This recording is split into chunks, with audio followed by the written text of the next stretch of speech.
Kicking off some more missions tonight in our session with the Elite. Been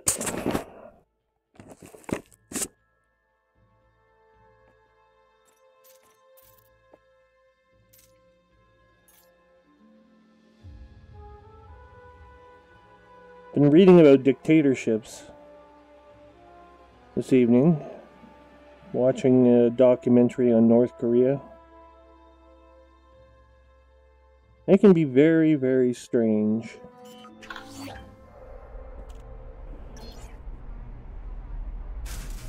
Of course, you won't hear me bad-mouthing Antel while I'm still part of his regime here, but I mean, I don't want to disappear prematurely. And now, I think I was supposed to change ships when we last left. Let me just have a look here.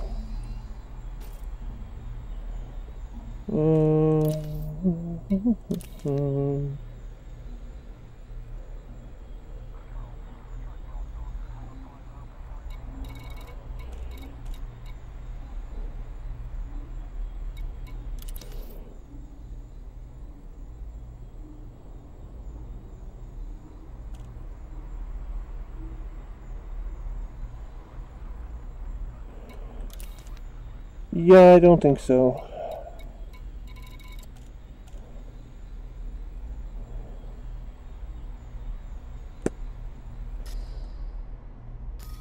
Here, let's have a look at our galaxy map and see how far away our farthest missions are.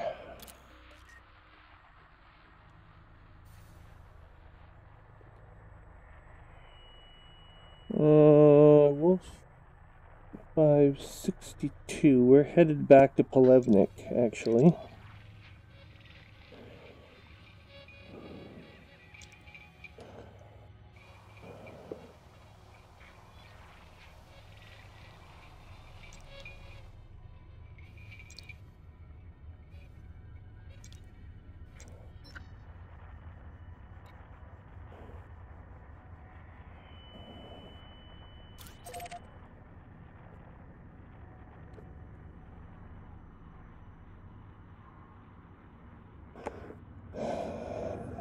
Yeah.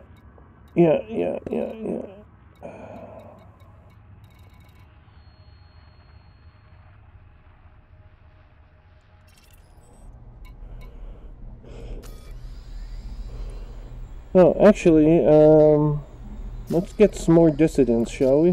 While we're en route. La la la la la la la la la la.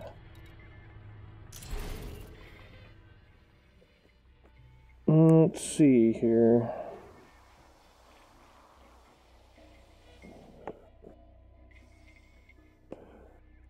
Well, we have Sokin and the Lalande system. And we will take the Lalande system.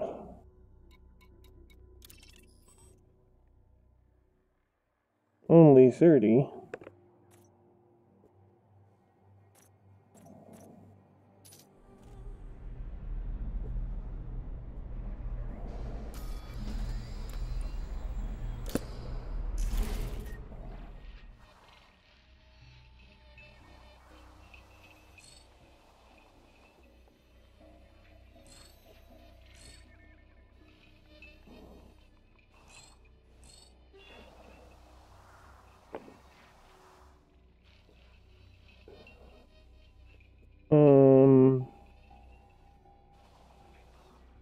Incoming hail.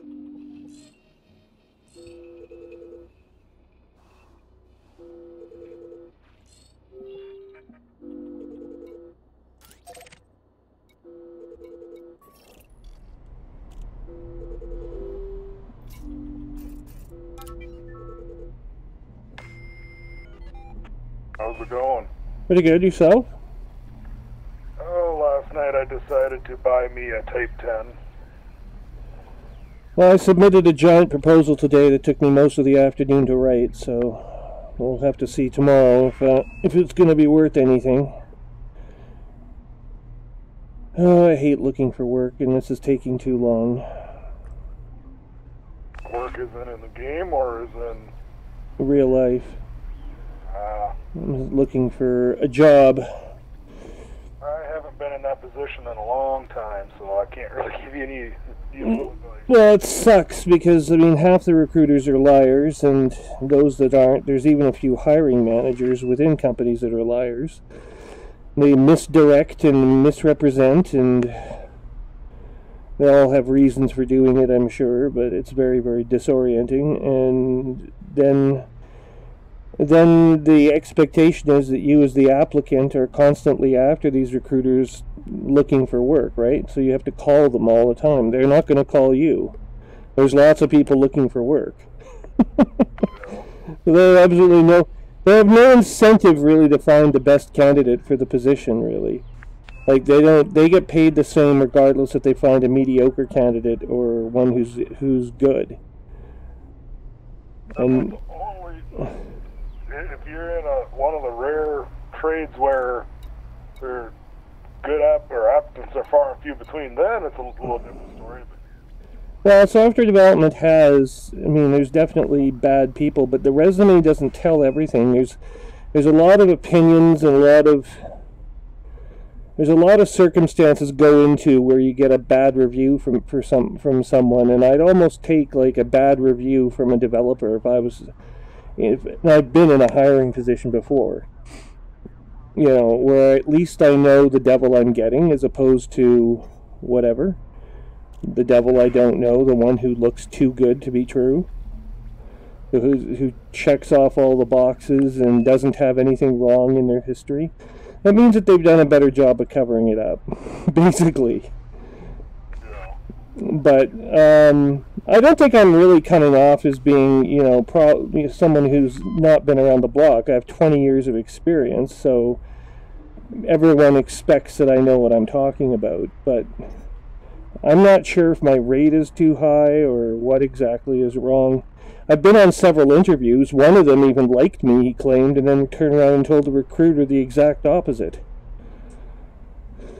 So they say one thing to your face and something else to the recruiter. The recruiter has no idea what they didn't like. And in this case, they even said what they didn't like. They said he's not technical enough. Well, he told me during the course of the interview I was explicitly being technical enough and not to get more technical. So, what does that tell you? He's a two-faced idiot who doesn't know what's going on. Or he has someone in mind for the position already, and he's being tasked by his superiors to go find someone, or, you know, there's like a million different possible motives, and you just don't know what's going on. And that's what I hate most about it, is you can't correct your own mistakes very effectively because you're never told what those mistakes are. It's like an exam you can't study for. If you're in school, you have to just know all the answers to all the questions and be as conversant with them as... It's just not how it works. Anyway, I'll make another... This was only Monday, so... Or I think it's Monday. Is it Tuesday or Monday? It is Tuesday. Yeah, yesterday was Monday. And I had a call. So yesterday, yeah, today is Tuesday. Wednesdays are the best day to get a hold of recruiters.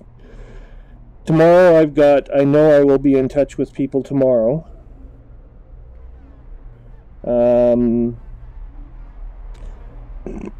Because two of the positions that I've gone after are closing at the end of the week.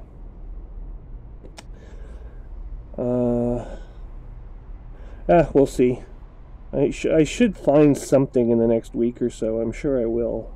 Usually, I just don't like going through these lengthy periods.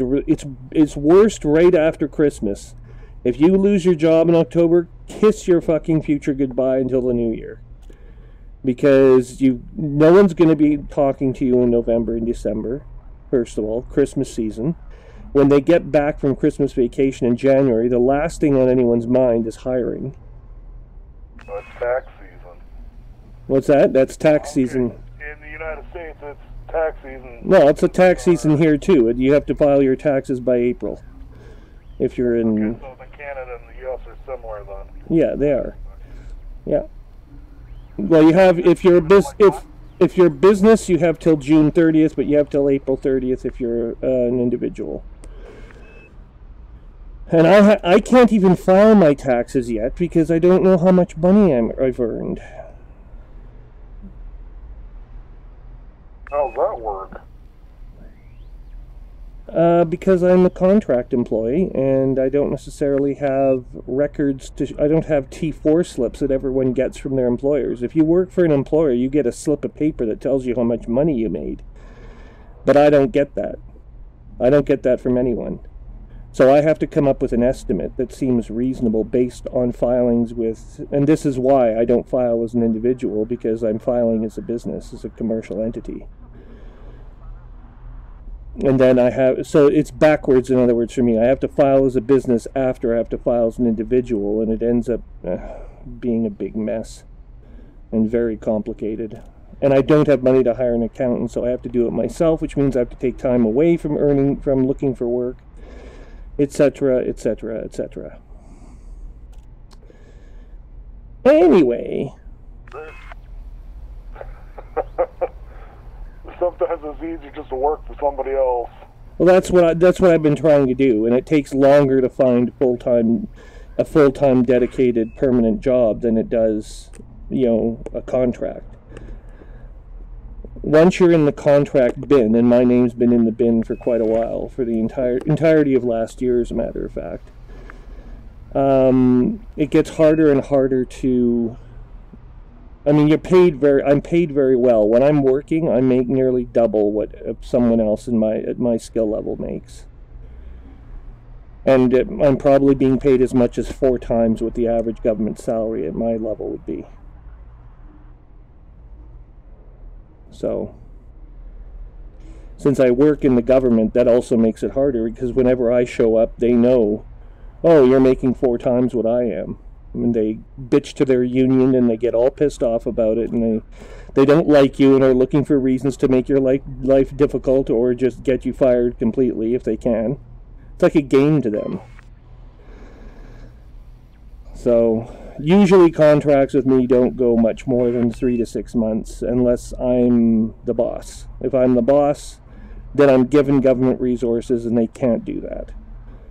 And it works a little bit better, because if I catch them doing it, I'll be the one getting them fired, and they're the ones with the permanent job. At least that's in their mind.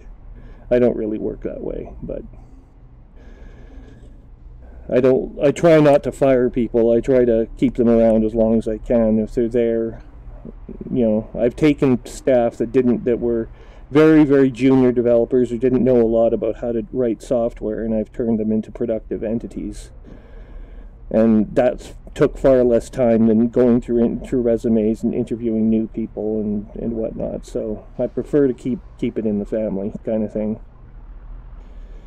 That's a really bad idea. I think I'm further ahead in the long run trying to rehabilitate an unproductive resource than I am just firing them. Too often in our society we just fire people. And it never used to be that way. 40 years ago, you wouldn't fire someone unless they did something, criminally wrong. Like you stole money from the company, or, because there was an unwritten contract between the individual and the company that they worked for, that once you selected a company or once you selected a career, that was where you were, right? Nowadays, it's like there's no loyalty of that kind. It's all gone, and so people are moving around from place to place. I think the largest amount of time I've ever spent working for any one corporate entity is 2 years. 2 years and 10 months, almost 3 years in my career. And the only reason it didn't last longer was because when I was younger, I was a lot more arrogant and a lot less patient with people. But as I've grown older, I've mellowed and I've become a lot more patient with people and can relate to them a little bit more easily. And I've still got the programming skills that probably, in a lot of cases, are better than the college graduate who finishes even at the top of his class,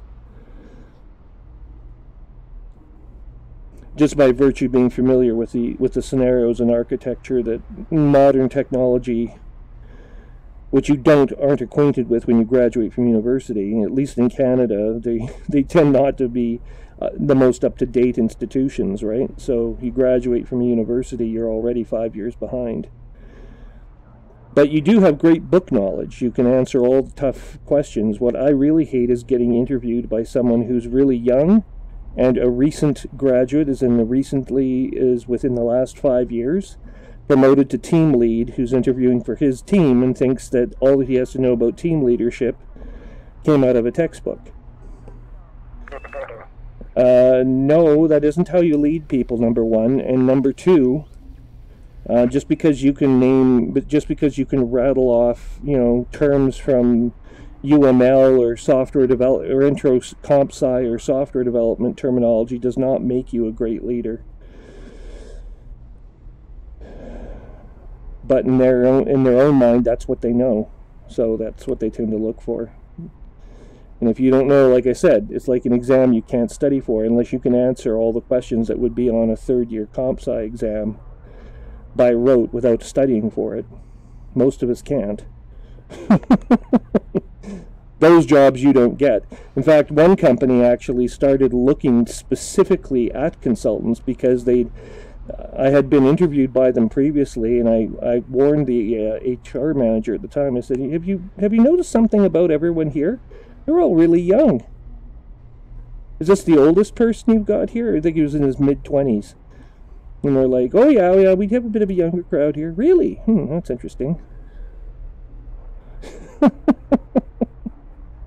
That means that they graduated university within the last 5 years, right? So if that's the case, then what are they going to know about leadership? What are they going to know about established methodologies? What are they going to know about waterfall versus Scrum versus Agile?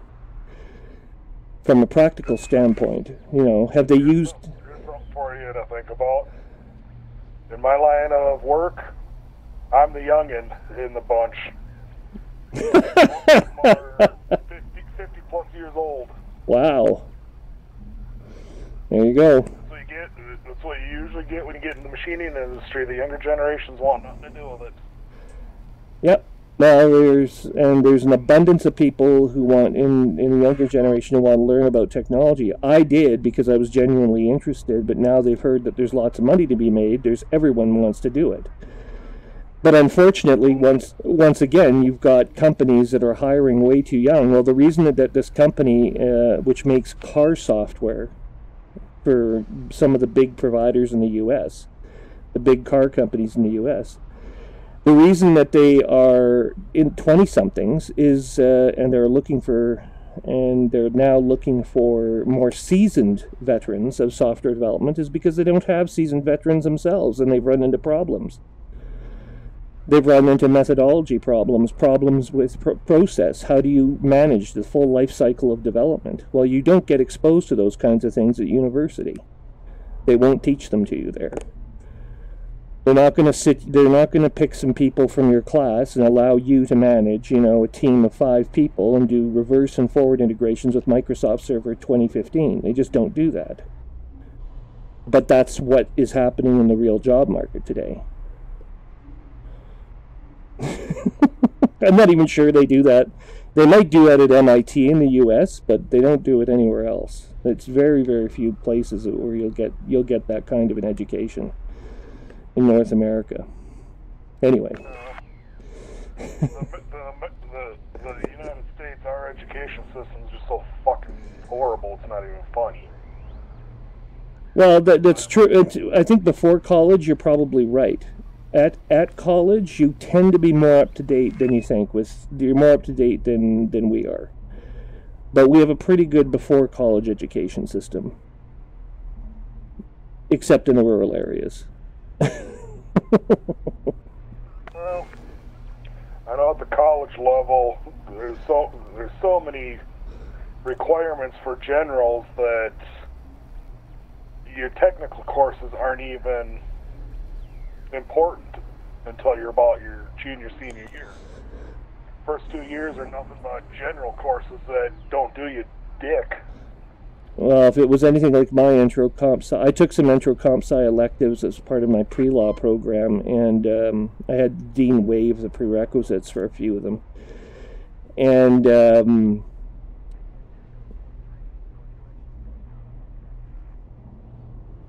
one of the things that you find out is that they're focusing on like, I was taught things like procedure-based Pascal, Fortran, APL. These terms might mean nothing to you, but they're ancient programming languages that are procedure-based. I've heard of them, but I don't know what the hell they are. They are basically, they follow the structure of line 0 is the start of the program, line 1,050,000 is the end of the program, and you execute sequentially every line in between, according to a set of predetermined rules. A procedure, in other words, ergo procedure-based. Object-oriented programming is different. Clusters of code are created and aligned with classes so that they're objects. It's something the United States military came up with. And every object has its points of interrelatability with one another. And it takes quite a bit of time to get from procedure-based thinking to object-based thinking for an initiate, to comp sci. And they spent a lot of time in the first 2 years of my program teaching me things that would not even be useful later. I didn't, but in fact, the first year that they offered Java, the Java programming language as part of the curriculum, I had graduated the year before that.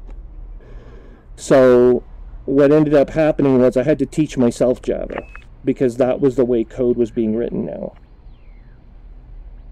Like real code.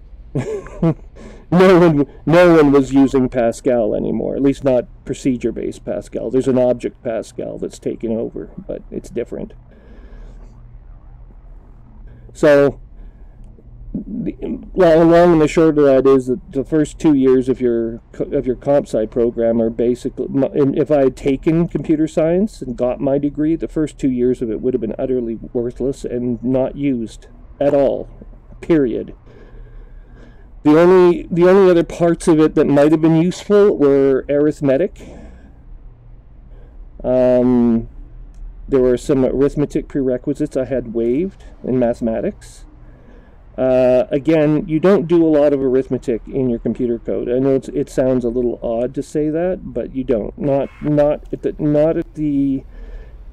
the custom code level. You really don't have time. You have to generate code fast, not be sitting there tinkering with algebra and ring theory or, you know, more advanced concepts. Oh, I use math every day, but that's the difference. Well, you can use math. I mean, the basic math, addition, subtraction, multiplication, division, of course. There's modulus. I use right-angle trigonometry more than any, quite often, but yeah. Yeah, okay. And you use a bit of modulus. You use the basic summations and modulus, multiplication, division. I mean, you have to be able to do that, but that's elementary school stuff, right? Like, it's not. Yeah, pretty much. It's not serious arithmetic, and you certainly don't need to be. And if you're being taught that at university level, you've been completely deprived of an education. In fact, you wouldn't even qualify for university. You'd never get in if you didn't already know how to. I struggled to pass algebra, so in high school.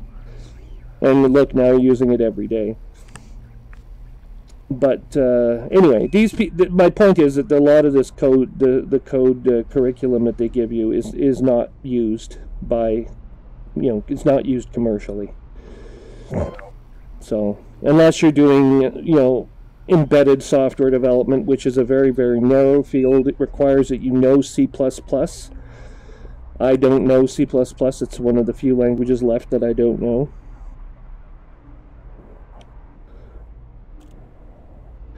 But anyway, I'm sure I'm sounding a bit boastful. I've studied a number of different programming languages, including Java, Clojure, Python, C#, VB.NET. The only programming I know is for CNC G&M code. Yeah. CNC G&M. Well, okay. Is that some sort of... That sounds like it's embedded, actually, an embedded scripting platform. It's pretty much the language that mills and lathes run. Yeah, okay, it's an embedded scripting platform. It's a language machinists would use to script behavior out of a mechanism. Yeah, pretty much. You're telling the machine go from where you're at now, go to this coordinate here. Yeah. At such and such speed with. Yeah, it's. So that's like analogous to VB script, JavaScript, Python, not really. Well, sort of, but not really. Bash script, PowerShell. Those are some more languages I know. I could name off.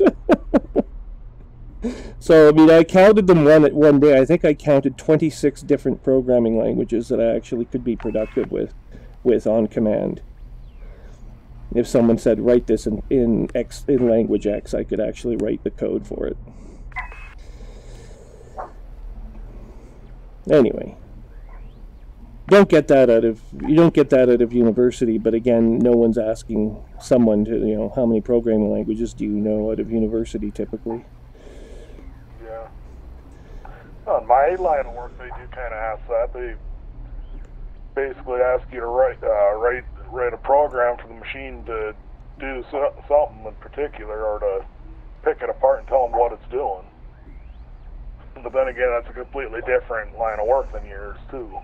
Yeah, I mean, I doubt I could do that. I'm sure I could speak at a technical level to what it's doing, but it would probably be too low level to be meaningful for an interview. As a machinist, and I wouldn't be qualified as a machinist, knowing what I know about it. Most of it is experience-wise. I mean, yeah. Long enough, and you learn all kinds of tricks to make it quicker and faster, and better. Yeah. Yeah.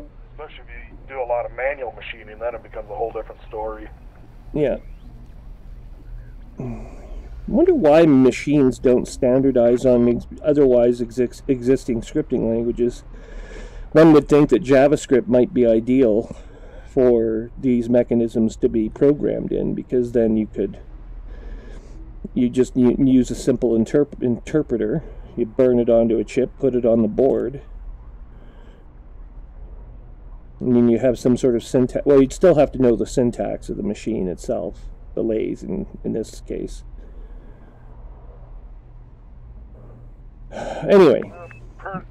Pretty much, you got your G and M codes. Your M codes are generally machine functions, and your G codes are telling the machine to do this. Are they named, or are they just numbered?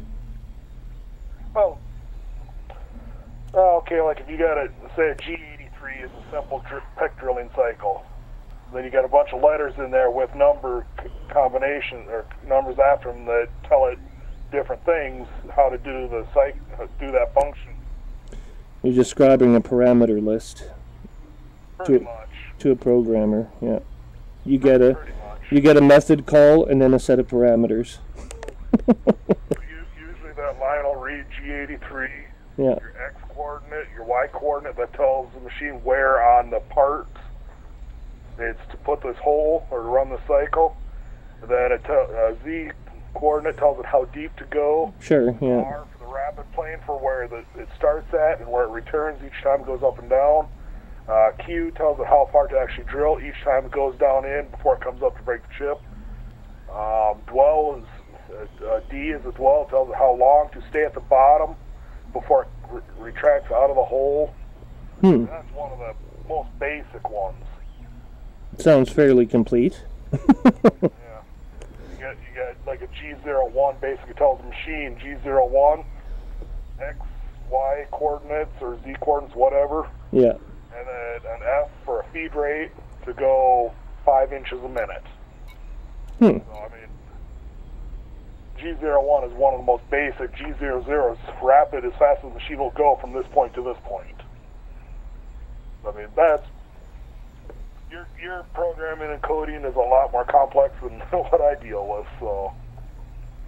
I'm not sure that's necessarily true. I'm sure if I introduced you to the concept of methods and parameter lists in a class structure, you'd be able to absorb the material and apply it right away. It's just a lot more flexible because you can do anything you tell it to do. It's not limited to a set of predetermined functions on a mechanism, because you can actually write your own methods with their own parameter lists to do, to basically process input and return output. Why do you do that? Because you may have to do it a bunch of times. So you create an object to do it for you. And then you just call that object again and again and again and again, wherever it's necessary. And before you know it, before very long, you have yourself a computer program. What the hell is going... Oh, I'm spinning around in a space station. You know that sunlight gets sometimes into the hangar bays? And then you see like the sun reflecting off the interior of your ship, and you're like, how can that be? So last night when I bought this Type 10, I put a hangar bay in it. Oh yeah. Flying around last night, dicking around in a couple of fighters. I kind of like those fighters a lot better than I do Eagles and some of them fighter. Yeah, but they can be blown apart. Fighter ships. They're easily replaced, but they can be blown apart very easily as well. That's why you need. There's no armor to them, and there's not a lot of firepower to them. But oh God, are they ever handy and nimble? Yeah, they're very, very fast. Yeah. I was sitting in 109 Piscium following the damn system enforcement ships around, tailing them right on their tail, and a few of them were trying to get me off the tail. So that's pretty easy to stick with them with that. I mean, you behind someone, stay behind them. Since the guns don't shoot behind the ship. Yeah. Well, with the Type 9s and 10s, you basically have no choice. You have to use the fighters to defend them, because the mothership's weapons itself, I mean, the mothership has weapons, especially in the Type 10's case, but it's just not fast enough to spin around and track targets very effectively. Yeah, I don't know if you had did the multi-crew with somebody else, if they'd actually be able to spin around and be handy with the weapons at all in this thing. No, normally I put someone who's very skilled in charge of, like I hire an exemplary, I hire an exemplary crew member, and then, I pay the money out for them, and then I put them in charge of the helm when I'm off in the fighters. Like when you and I first met, how I basically jumped in and as a crew member on your ship. Yeah. If you got another actual player in your ship with you, I wonder how effective the weapons are on this. Well, like I said in the Python at the time, it's pretty much automated. Yeah. Because the computer has control of all the weapons. If I had any gimbaled weapons, you would get control of them at will, but...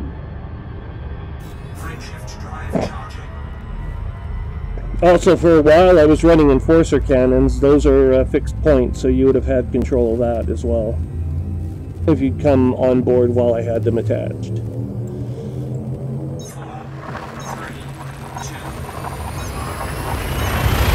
So how does this work if you got a ship that's got two spots for crew or for multi-crew? Only one of them at a time would be able to run the guns. What would the other one be doing then? Or are they both able to... They're given helm. They're giving helm and engine control, like control the systems. Right now, I don't have a ship with crew available. I'm running a Diamondback Explorer. There's only one seat. And I'm it. I'm just hauling, buying shit in the market at Lumbava and then hauling it over to Tangaroa and selling it in the market, making good money. Yeah, well, I'm clearing off missions. I've got to run 4 data recovery missions in order to boost my standing within a nearby star system. It's actually a large, multi-billion population star system right next to Polevnik that somehow escaped my notice before. Right now, I'm going to Lumbava. I'm buying 488 units of medicine. I'm taking that to Tangaroa and I'm selling it there for profit. I'm buying it. Are you sure it'll be a profit? Because I think we tried this before and it didn't work out. No, I'm not buying ships. I'm buying stuff off of the market. Oh, just off the market. I see. Oh yeah, well you can do that with a large craft. It'll work fine. I'm pulling about 1.9 million credits per run. Yeah. Well, I'm actually at 57 million credits right now in my bank. So now I have enough to start thinking about purchasing the Type 9, which is my next step. So that's what I'll be doing. I bought the Type 10 mostly because I'm curious. But I know one thing, there's a lot of damn stations. You buy a big ship that needs the big landing pad. Lots of stations around here you can't land on, can't do anything. There's got to be a starport for you to land at them. Oh, really? There's a lot of outposts around this area. So this big ship's kind of a pain in the ass. But I'm lucky that Lumbava's usually got a lot of product on hand. I can buy it there and then haul it to wherever the hell I want to take it. Where can you sell uranium and goslerite? So what? Uranium and goslerite. I don't know. I've got them in my hold. I thought I had sold off. Oh well, I'll just wait till I get there. I'm flying into White Lost Station in the Sokin system, and this was an idiotic move because it's 83,000 light seconds away.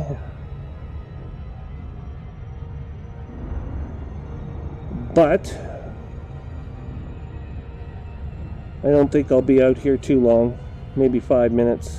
Now traveling at 105C and climbing. I'll give this ship credit, it's great at acceleration.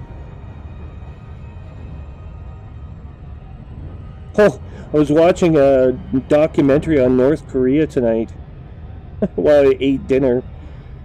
That country is backward.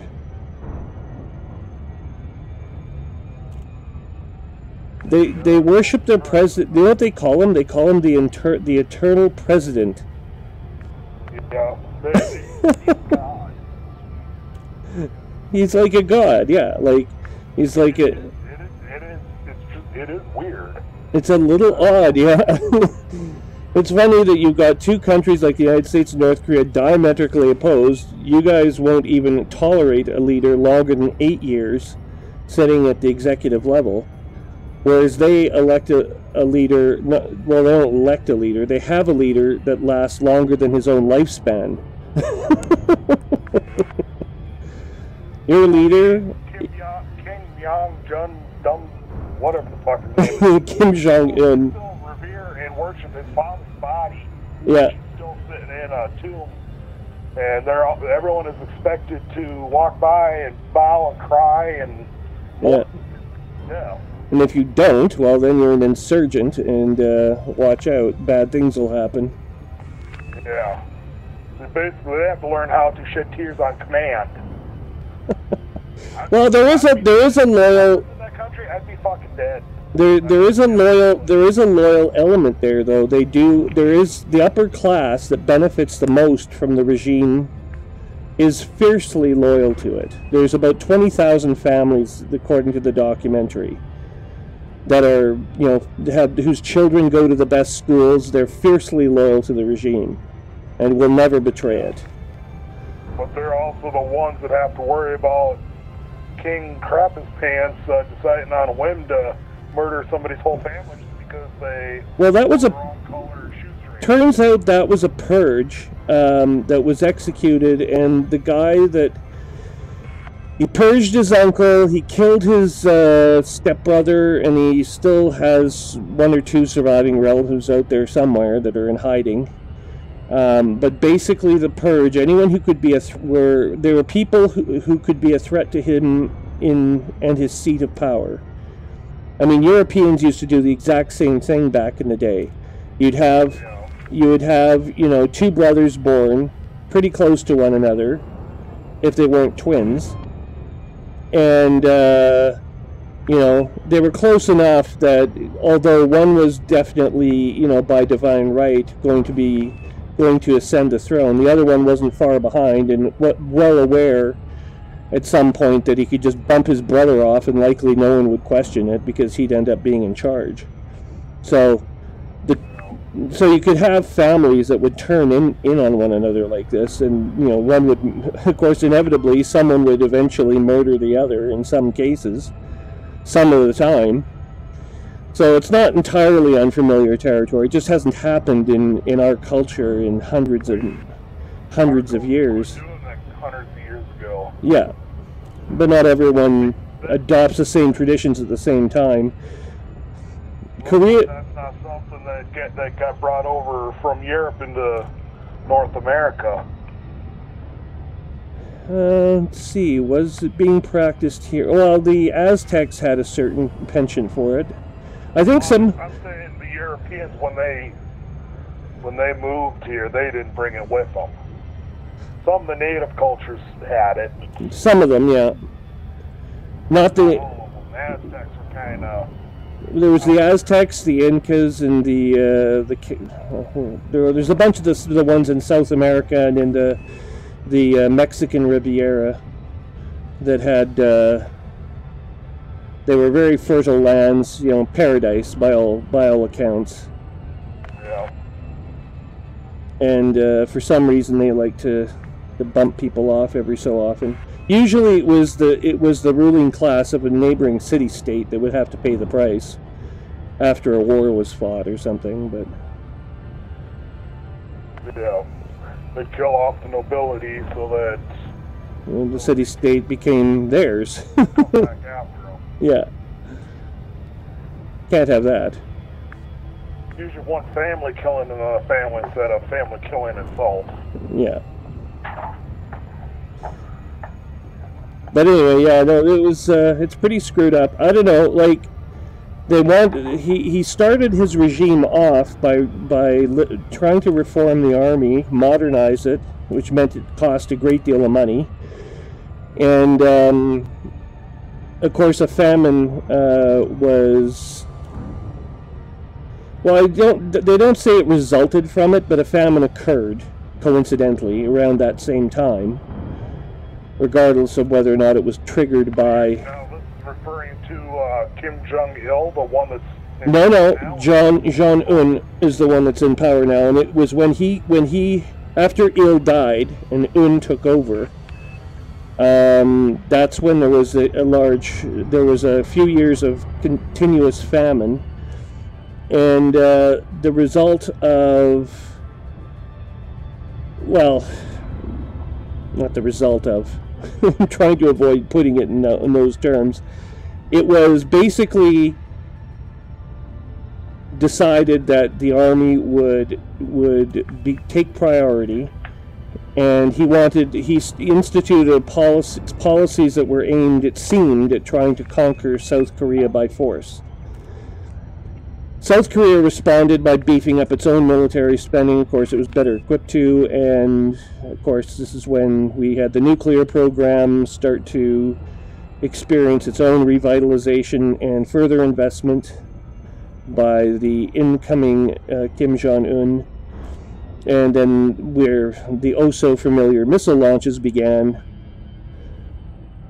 which have taken us to the present day and the present nuclear threat. But he started off sort of on a warlike footing where he wanted to spend more on the military, and he's used the United States effectively inside the country as a foreign threat to justify spending on the military and giving it priority even over such things as famines and food shortages. And the people are buying into it.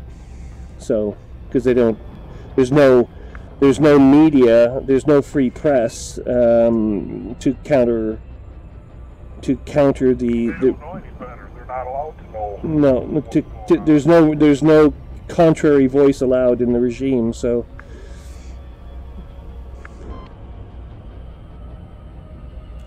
Of course, they could allow contrary voices, as Russia's demonstrating.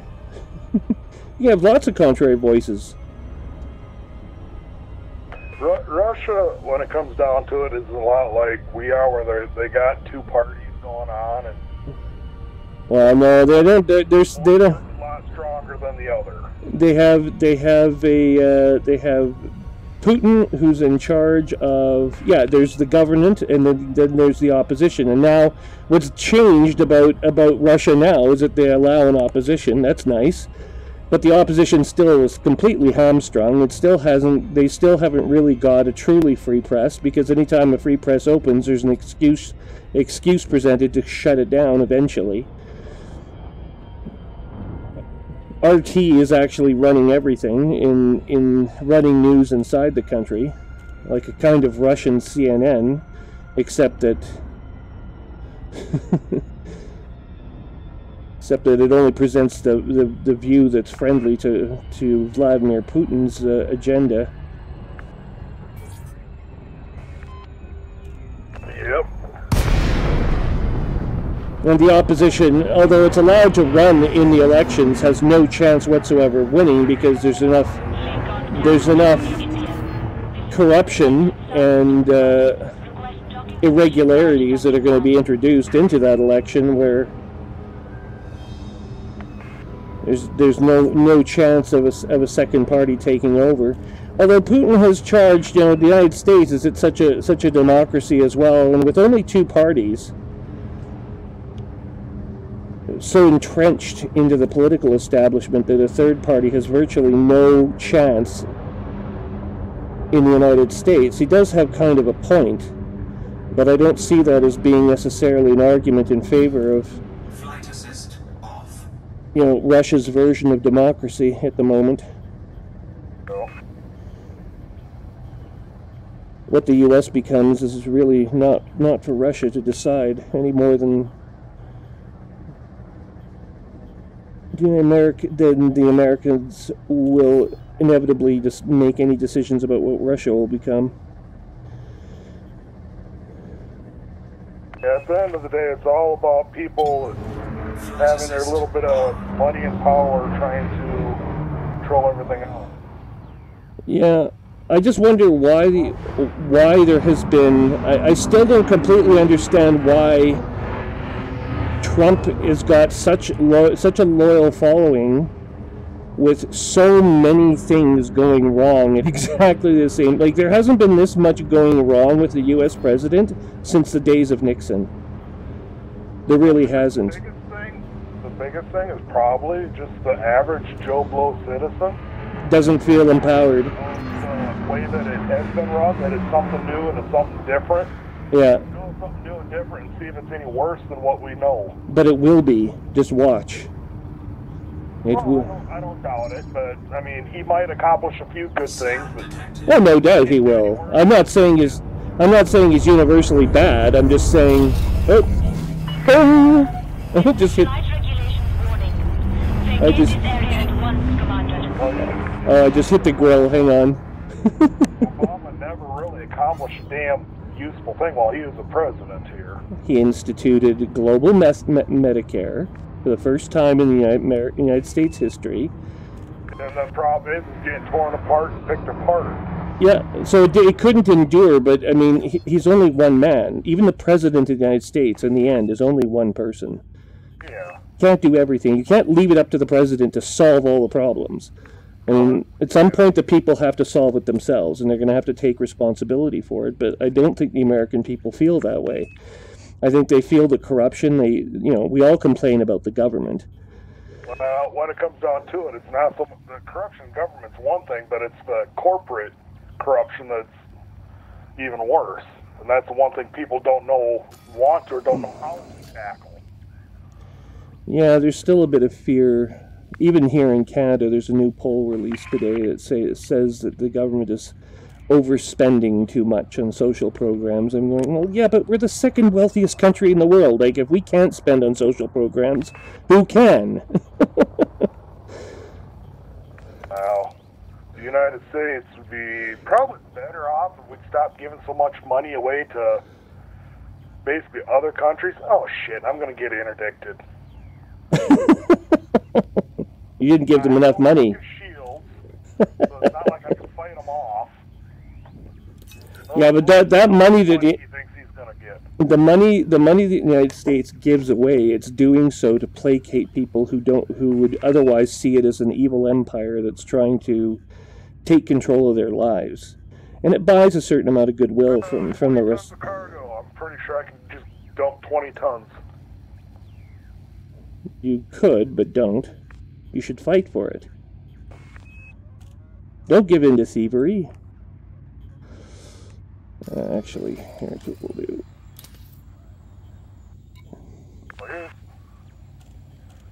Here's the problem. If I don't give it to him, he's just going to blow my ship up. Are you sure? If I was there... Yeah. And, I have no shield installed at all. No shields? No shield. I don't know what these people are doing. There's a lot of players, a lot of commanders I've run into lately that are questioning the value of shields. It's like, well, no, they're not there for decoration. They actually do work. The reason I don't have shields is so that I can haul more cargo, and I don't have enough money to really upgrade the ship much. I bought the ship, and the big upgrade I put in it was an FSD drive, so I could go from 6 light year jump to 18 light year jump. Well, I did, not to say I told you so, but I kind of recall mentioning something about that. Yeah. But I see it this play is just a challenge of how to get the damn game to play it. Oh shit, now the douchebag's gonna come back and want more? If you can, besides which, you don't necessarily have to win the whole battle. If you're in a high security system, you can always afford to wait for the police ships. And the police ships come along, and then you kill them off. You just have to fly into the midst of the police ships, and they cut the attacking vessel into little pieces. Okay, what was I doing here? Oh yeah, we're getting dissidents out of the way.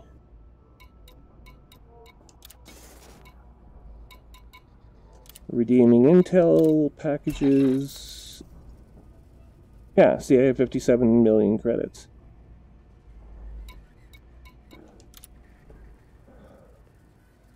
Haha! Oh, wait. No, I don't want that. Commodities. Okay, I would like to sell uranium and goslerite. Oh! These people really want the radioactive elements. Haha! And goslerite. Well, I'm selling it at a loss. Quote-unquote loss. I actually picked it up from a ship I slaughtered, so it's not really much of a loss. I don't understand that one. You salvage it, so it's free to you. But somehow they say you're losing money because it's being sold at less than the galactic average. Yes, well, I don't care that I'm selling it less than the galactic average. I'm still getting money for it.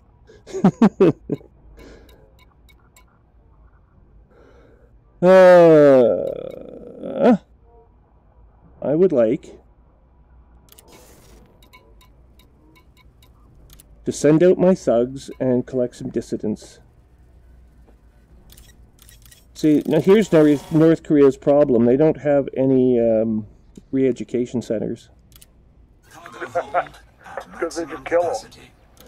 I know. Cheaper just to kill your troublemakers than it is to Re-educate them? and house them and clothe them. And, yes, and, but... Yeah. But once they've been reprogrammed, they're so loyal. They'll tell you if their neighbor has been... Well, here's the problem. Our re-education system here in the United States is a big fucking failure. Well, I don't know. I think it's working very well. It's all about bread and circuses. Everyone's all... Generally, Americans are fairly well off. They haven't seen fit to overthrow the government yet. The career politicians that everyone hates so much somehow always seem to convince the populace to vote them in yet again. We can't overthrow our government because we are the government, supposedly. We can't overthrow ourselves. Yeah, that's a little bit of mythology that was fed to us a little while ago. It's not really true anymore. I see it this way. People with money, they have the power and control, and as long as they don't know, as long as I don't stick my head in the crosshairs, they don't know me, they don't care about me, so I can do whatever I want. Well, they're probably listening to us right now. And they probably heard you. And they probably heard you say that. What's got me worried is that the North Koreans are actually worried. Like the government of North Korea is actually worried about people talking negatively about it.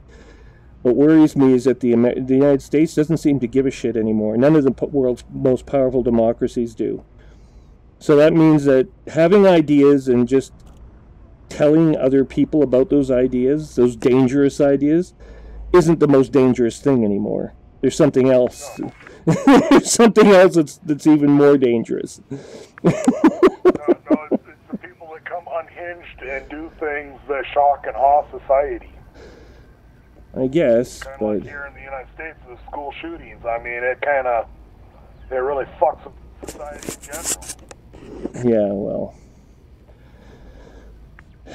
we had a group of Israeli students visit my high school when I was in high school way back then. And we had a bunch of questions for them about what it was like living in Israel and how the Israeli government treated the Palestinians and vice versa. And these were all Jewish students, right? So they're all Israeli Jews. And they just said, you don't really know what it's like until you're there living it. It's just that different. It's not like everyone hates everyone, but you adapt to the threat that you're confronted with, and over time it's turned into what it's turned into, right? So Palestinians adopt guerrilla tactics while the Israeli military reacts. Then they adopt terrorist tactics. There's suicide bombings and things of this nature. Well, then there's more security that's added. And with more security come the retraction of certain liberties. And so on and so on. Until life is so unpalatable that no one really thinks that no one's really having a good time anymore. And the hope is, I guess, on the part of the insurgents that change is the inevitable result. Change in their favor. Unfortunately, what it's turned into over time, I think, is it's not really change in favor of anything. It's just change for the worse. Yeah. And that's what I see happening maybe in the United States. Maybe at one time you could have people peaceably empowered with, the Second Amendment rights. In the future, I'm not so sure that's going to hold. I can foresee a day where the American public actually does do away with the Second Amendment. Well, that's going to be a hard one when there's roughly 350 million Americans, and there's 350 million weapons or more floating around this country that are unregistered. Yep, it will be. They don't know if they exist or not. They don't know where they're at. But they're unregistered now. So at some point, people will see it for what it is, and they'll look at it and go, "Well, can it get any worse if we keep it the way it is now?" So you're given the two really bad alternatives: the subtraction of liberty, or the subtraction of or the subtraction of life. Actually, where you have to put up with the existence of a threat, but you get to keep your liberty. I mean, at some point, one's going to outweigh the other. And the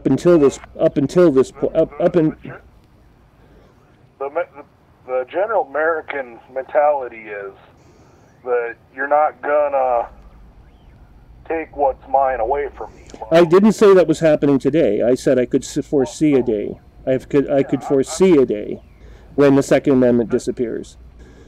That the Second Amendment disappears, that means that half the American population has been killed in a civil war.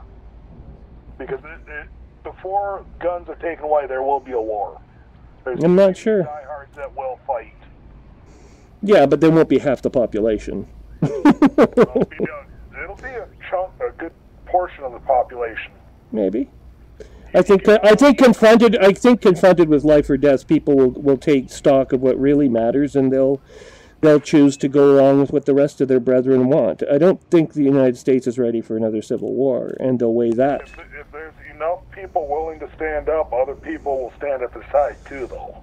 Yeah, but are you going to stand up in the face of 300 Florida students, all of whom have lost friends and family as a result of gun violence, and tell them, no, I'm keeping my weapon because I have the right to?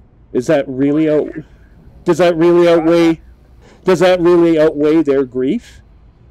Is that what you're telling them? Does their grief mean that I have to lose my guns because somebody else was irresponsible and stupid? Yep.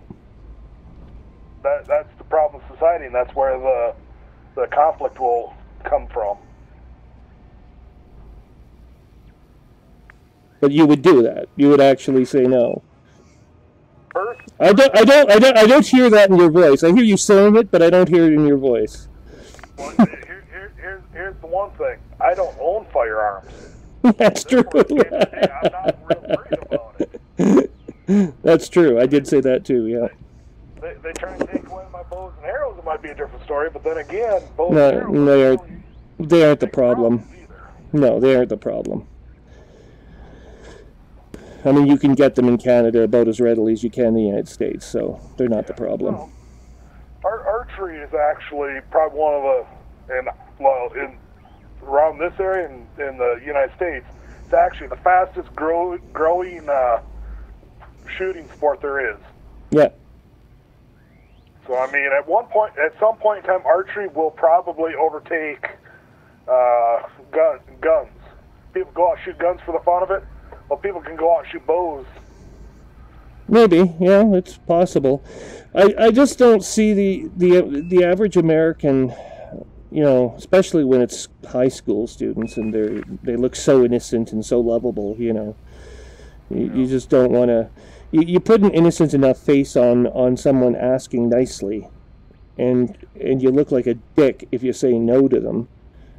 Is really the gun lobby going to win that argument? I don't see it.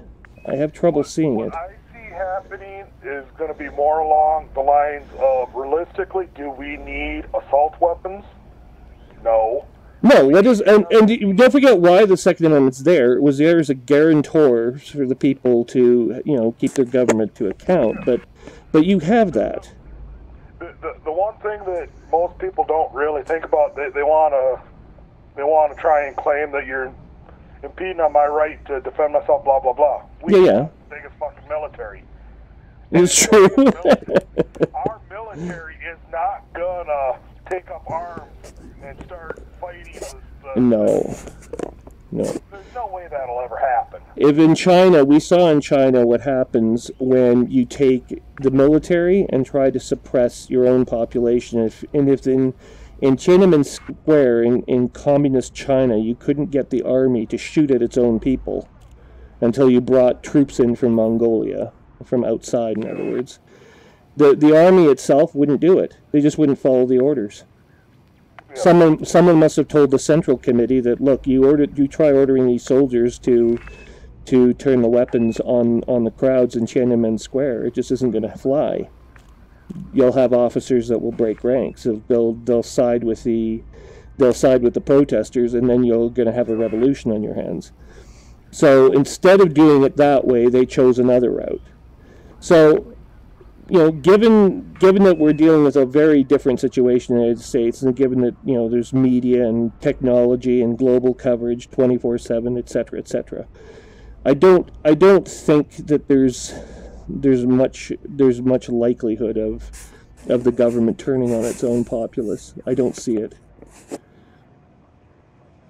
Now, the one thing that even if the president gave such an order, I don't see the Joint Chiefs following it. They would more than likely relieve him under the 25th Amendment.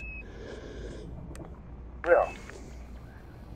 But what I can see probably happening in this country, assault weapons and weapons like that with large magazines, and I mean weapons that aren't really intended for anything, for hunting purposes at all, will eventually will fade away one way or the other.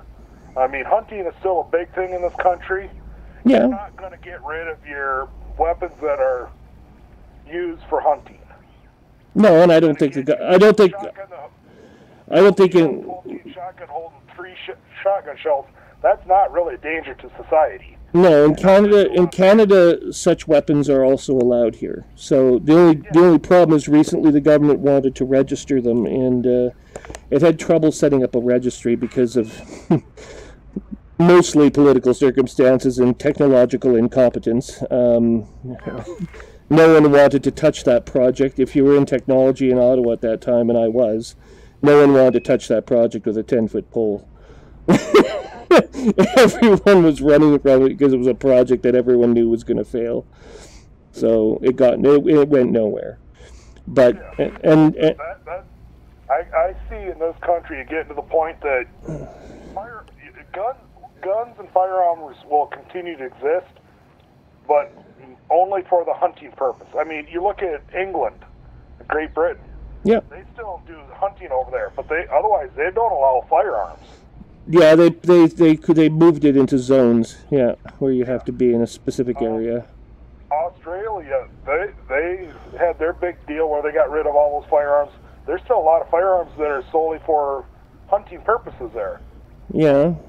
That's the one thing that nobody talks about, is that there are still firearms. They just got rid of the ones that don't have a hunting purpose.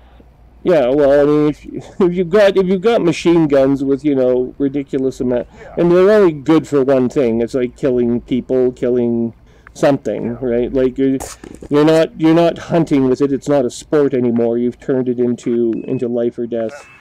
Now, one of the big problems is like the AR-15.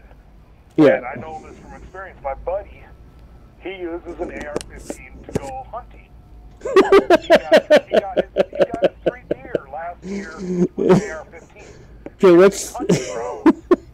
So seriously, this big bad assault weapon, it will shoot hunting rounds. It's a 223 caliber bullet. Yes, but it's not a hunting weapon. It's a machine gun. No, it's not a machine gun. It's a single action. Sorry, machine gun is full automatic. Full automatic.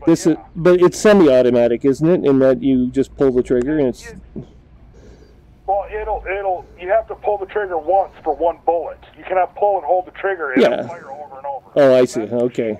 Okay. That's semi-automatic. There's a lot of shotguns that people use to go hunting ducks and pheasants with that are semi-automatic. Yeah, I know. That's ridiculous. You just the animal has no chance whatsoever. It's not sporting anymore, and. Well, I'm here in South Dakota. You're only allowed to have a weapon if you're out big game hunting.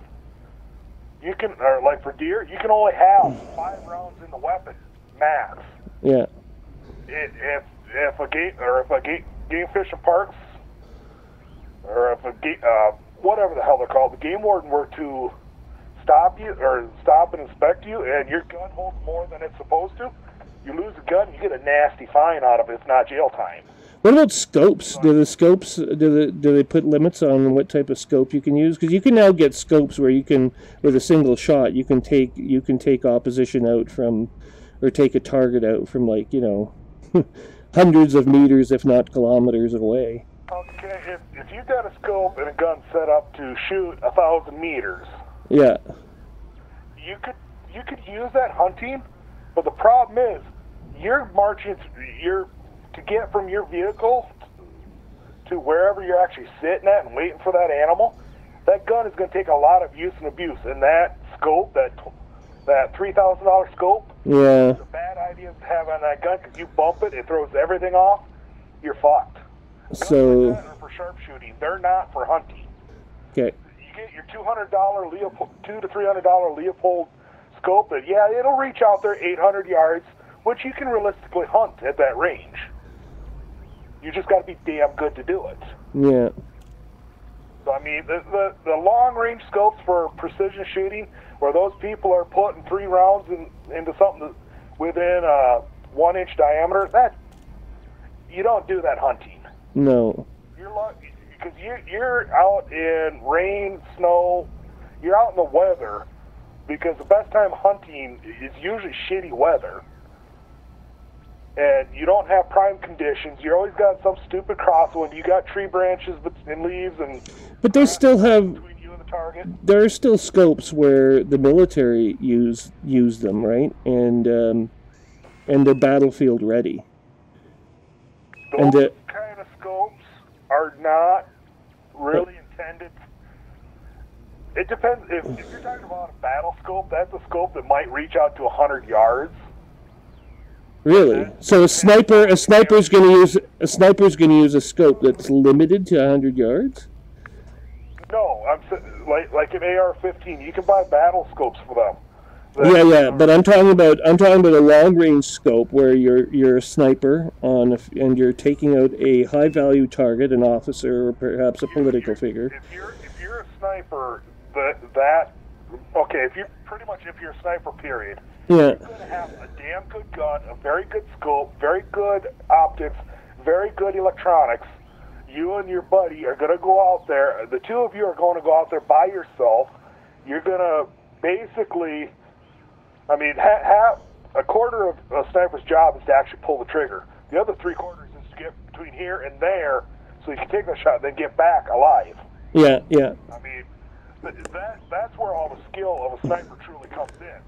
Pulling the trigger don't mean a whole lot. No, but you still have to know how to look after the scope and have the hardware, achieve the position intact, ready to fire.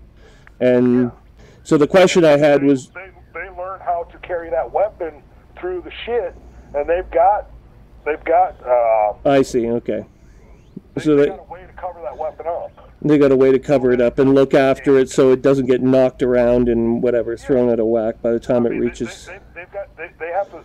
Actually, snipers don't really move that fast when they're out in the bush.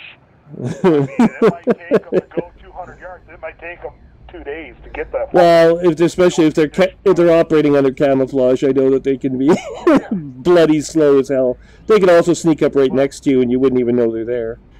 But the reason I kind of know this is I've got a cousin who's in the Army. He was a sniper. Yeah. He was actually in Iraq for a while, about the time that Saddam Hussein was taken out. One of the archery club members, this kid, he's a few years younger than I am. I think he's 31, 32 years old. Get this, he was in the Army. He was an airborne sniper. Jumped out of fucking perfectly good aircraft with a sniper rifle attached to his back behind enemy lines. And his job was to go in and take out the bad guy. So, I mean, this kid has been hunting with bow and arrow and basically living out in the outdoor life since he was 5 years old. Yeah, of course. So by the time he got in the military, he already had 15 years of bush survival. Yeah. For him, it's second nature. Yeah. So, I mean, it takes a certain mindset to be able to do that shit to start with, and then be good at it, and then yeah. Yeah, we have a fairly famous team of operators here in Canada. You see them mentioned in the news periodically, and I'm sure someone will write a book eventually. They're called JTF2, Joint Task Force 2. Canada has spared no expense to have the capability, the same capability that the United States Marine Corps has in order to eliminate targets abroad, covertly, or conduct Pretty much what that group that you're talking about is kind of like SEAL Team 6. I mean, special. Yeah, high, but at world class. Yeah, best of the best kind of thing, and at least best of the best in Canada. But no expense has been spared. Yeah. They're the best our country can do at this point in time, and you hear stories coming out of people around them, I suppose, not from them themselves, God knows, because it'll all be classified, but stuff like that is always sort of interesting. Some of the capabilities that they have. Of course. I know, just in our archery club, I know there's some guys that have been in the military, and I know one of the guys was he was in Vietnam. Yeah. Well, he is Special Forces, okay? So, you know what a halo jump is? Yep. It's high altitude. Low open. Yep. That's what he was doing. He was Special Forces. They went in behind enemy lines, jumped in to do whatever. Well, this isn't quite suborbital yet, though, right? They're not like jumping up outside the atmosphere and then coming back down in. Usually they're in that 20 to 30,000 foot range, maybe. I mean, it's where the airs get thin. So yeah. You have to wear an air tank. And breather to. But not the environmental suit. The full environmental suits where you go suborbital. Yeah, that's getting way up there. Yeah, that's 80,000 meters and up. This guy somehow, he was the only survivor in a helicopter crash that got taken down from 10,000 feet. Oh. So needless to say, I mean, he's a hell of a nice guy. But yeah. It sounds like a harrowing experience. You just sit there and think, oh my fucking God. And they came back in, or they came in behind lines, they picked him up, they took him back. He ended up, for like 18 months, in a bed, recovering. Oh, of course. The man's body is been shattered into millions of pieces. Now. Yeah. But, well, even like the kid I was talking about earlier, that one, he's the airborne sniper. Yeah. His fucking body shot. That guy is about 3 or 4 years younger than I am, and he hobbles around like a 75-year-old man. And no amount of rehab could help him, eh? Nope. That's a sad. That kind of service is just hard on the body. That's sad.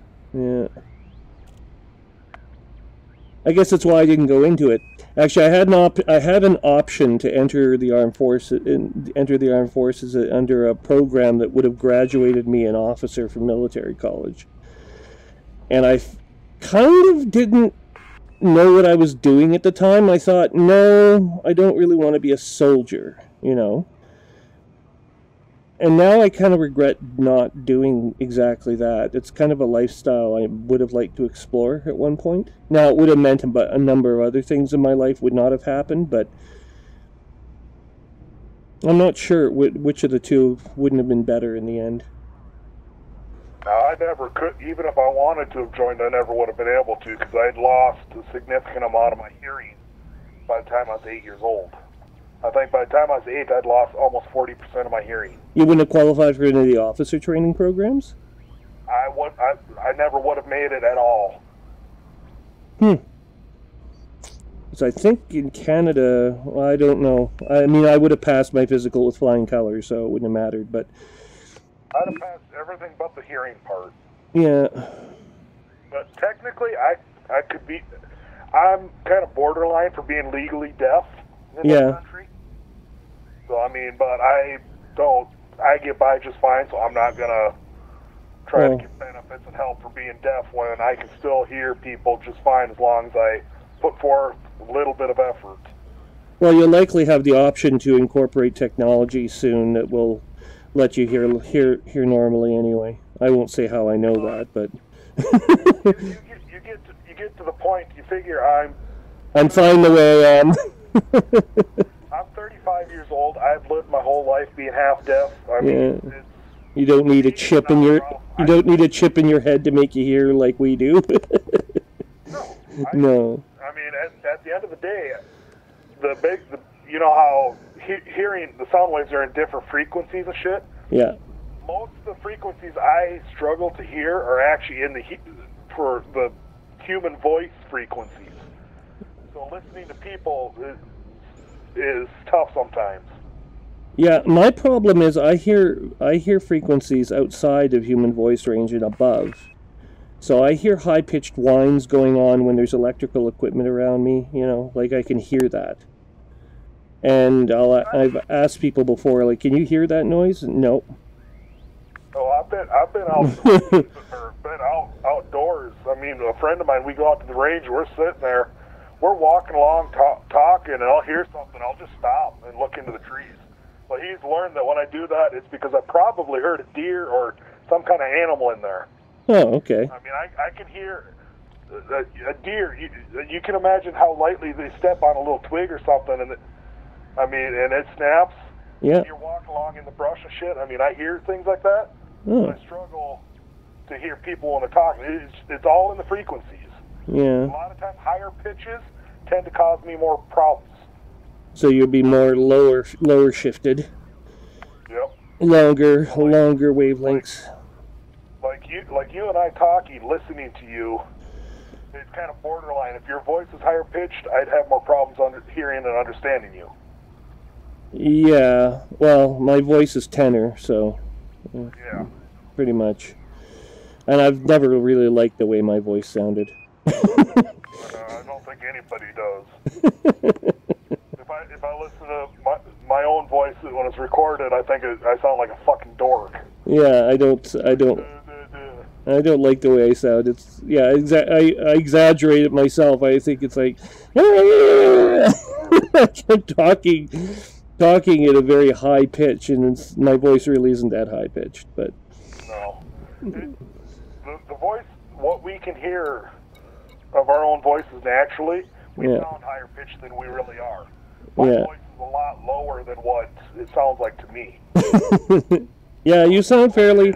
I'd say it was probably more bass or alto bass than tenor, but it's hard to tell. But my range, I mean, the few times I've actually put anyone through my singing ability, it's always come out being more tenor. Yeah, I'm usually kind of tenor bass somewhere in there. Well, that's what I meant by alto bass. It's like I haven't bothered to sing in probably 15 years or better. I was in high school the last time And men are always afraid of singing, except in the shower or something. But well, I just don't like to sing. I like music just fine. I just don't like to sing. Yeah, I played the violin. Well, I guess I technically play the violin. I haven't practiced lately, but my daughter plays the violin. It's a difficult instrument, that's for sure. My son plays the electric guitar, and when it comes down to them, they both got their challenges. They both have their challenges. One has frets, though, and the other doesn't. And it's sort of instructive. You got a guitar. Now, this is just me watching the instructor teach my son, and the guy that's been this instructor, he is 72 years old. He's been playing the guitar since he was 9 years old. Sure. He knows his shit. I mean, he's teaching him how to read music. I mean, the whole 9 yards. Very wise, I'm sure. And there's really no other teachers, even school teachers, that'll even bother trying to teach guitar. Like if you go to the school and show interest in guitar, that your teacher will say, "Go talk to this guy." Yeah. He's that damn good. It's also hard to find guitar instructors. Yep. Pretty much everywhere. What this instructor has been teaching my son, and I kind of overhear because I just sit in the lessons and wait for it to be over, just kind of eavesdrop. There's 25 frets. and 6 strings. How many notes is that?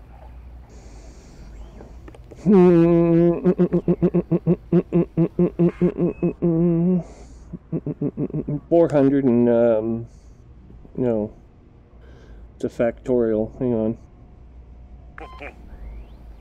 it's over 1,000.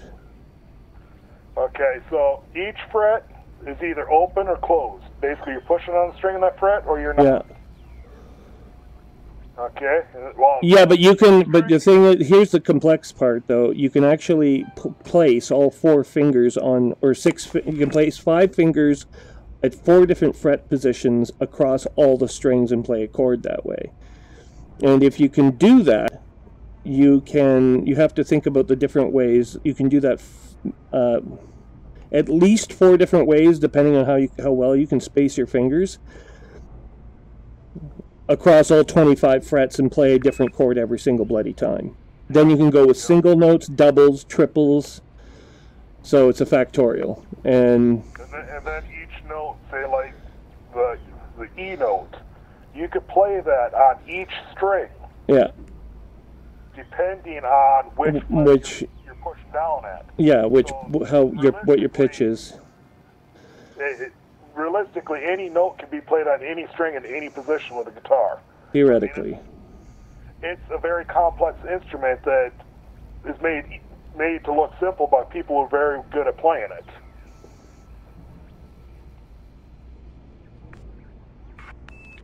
I mean, and even the violin, watching my daughter, what she's talking about, it's the same concept. It's just got the 4 strings and. Yeah, 4 strings. 4 strings, and I think she's got 8 places she can push on the strings. But then the strings are only part of it. Then there's the bow, which you can draw, you can pluck, you can play chords, you can strum, you can. I mean, there's different things you can do with a violin that you can't do with a guitar. I wouldn't say like. I wouldn't. The reason I said the violin is harder is just because it's more of a subjective instrument, I think, in terms of technical accuracy. If you take Paganini and Styles against Stradivarius, or any of the other great musicians of the past, there's a number of names that are flashing through my mind right now from the middle of the 20th century. They're not quite in the same. They don't all share the same style. They have their own unique approach to how they play the violin, and not one or the other is correct, you would say, right? I guess that's.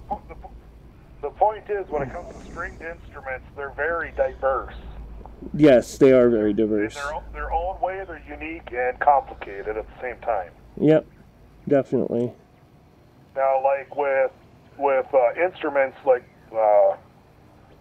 brass instruments for band instruments, they're really not that they're not nearly as complex. I mean, you can get a range of notes out of them. Yeah, they're complex. They're complex pieces you can play though. Try the trumpet and try playing the bumblebee out of the trumpet. Well, I played trombone when I was in junior high and grade school and junior high. You got the slide. You slide out. You got 7 positions you can hold it in, but yeah, you can make 50 or 60 different notes out of it. Yeah. So, and yeah, trumpets. I think you got three valves, whether they're open, closed, whatever combination. There's quite a few combinations you can get a lot of notes out of. Get like a flute or a clarinet, then it becomes just mind-boggling because the combinations get pressed down. Open and close different fucking holes. Saxophone's the same way. This is why we have orchestras, right? You want to put it all together into one sound. My favorite piece of Hallelujah Chorus has singers alto, soprano, tenor, bass, and then a full orchestral accompaniment, and they are all engaged from percussion to soprano to the weakest sounding soprano voice. They are used throughout the entire piece. The whole Messiah itself, Handel's Messiah, which is incorporates, I think. There's got to be at least 20 different pieces of music in that in that orchestral presentation. Last year, my daughter, they basically had a school-wide concert. My daughter's in junior high, and she wanted to stay and listen to the high school play. Well, the high school played, their orchestra played, and then some of them went and sat down, and they had some of the kids that were in the orchestra were also in the symphony that the instructor decided to put together. So he borrowed a bunch of students from the band. I mean, that was pretty cool. I mean, we had a similar presentation when I was in junior high school, before I left my small town, and I can't remember what the name of the play was or what the presentation was, but it involved both an orchestra and play actors, and there were mixtures between the two. So you had it had something to do with a rodeo, but I can't remember what the theme was. It was a country theme of some sort, which I thought was odd because we were living in the country where there's dairy farmers like as far as the eye can see around you. But we're going with a country theme, really? Okay, I guess so. I know that symphony. I don't remember the dude's name, but the guy was Russian. Tchaikovsky or something like that. Could have been Dvorak. Tchaikovsky? Yeah, Tchaikovsky. Could be Tchaikovsky, yeah. Yeah, I'm pretty sure it's one of his pieces, but yeah. Oh, okay. When it comes to music, I don't memorize who made what song, blah, blah, blah. I just like listening to it. Well, it's the same for me in modern music. I don't remember the name of any modern piece, but I can tell you about orchestral pieces of the past. Oh, I've got an MP3 player full of music that I just sit and put my earbuds in at work and sit and listen to music, do my shit, run my machines, and people come up and yell at me, have to tap me on the shoulder before I realize they're there. Do you actually get charged by Apple for your music, like, over and over again? Or is it just like, you buy it, you own it, kind of thing? I've got an MP3 player, so I don't... Oh, you don't use Apple. I heard you say Apple. Apple is nowhere involved in anything I have. Okay, I heard you say Apple at some point, I thought. So, sorry about that. No, the MP3, you can download it off YouTube. Oh yeah, no, I've been familiar with MP3s since they were invented, so I know all about them. I just download music off YouTube or wherever I find it. I've got a shitload of CDs that I copied onto my computer years ago. I've got a external hard drive somewhere. It's not plugged in at the moment. It's got all backed up, but I think my computer's got somewhere between 20 and 22 gigs of music, ranging anywhere from rap to rock, pop, country. Yeah, well, I've got MP3. I got a hard drive with over 1 terabyte of space. Well, actually, including USB drives, I've got 5 terabytes of space. Most of it's taken up by video, but there is an area that's reserved for sound and music. I don't listen to music as much as I used to, though, sadly. Nowadays it's more video than just sound. There's a lot of people. If you and I weren't talking right now, I'd have music playing. So when I saw you got on, I turned my music off and sent you a call. Oh, I see. A couple days ago when you sent me those messages, if I didn't hear it or see the prompt up on the screen, I wouldn't have known because I had music blaring. That's what I assume always, is that people are playing music or whatever and don't hear the door chime. Yep. We have 14 hours and 49 minutes to complete.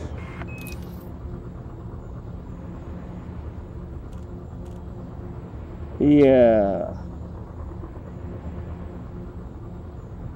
The Shaw base. Right now I am hauling medicine. Basic medicine from Lambava to Tangora. Well, I've got to get these I'm making a hell of a profit every time I do this. I got to get these missions finished. Hang on a second. What the hell is this? This doesn't make any sense.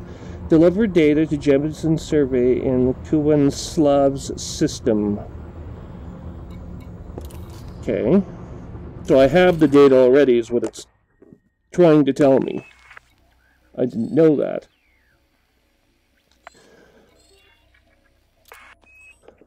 Okay, so that means we're going to go here. So a couple days ago, remember we're kind of talking about our imperial and federal ranks.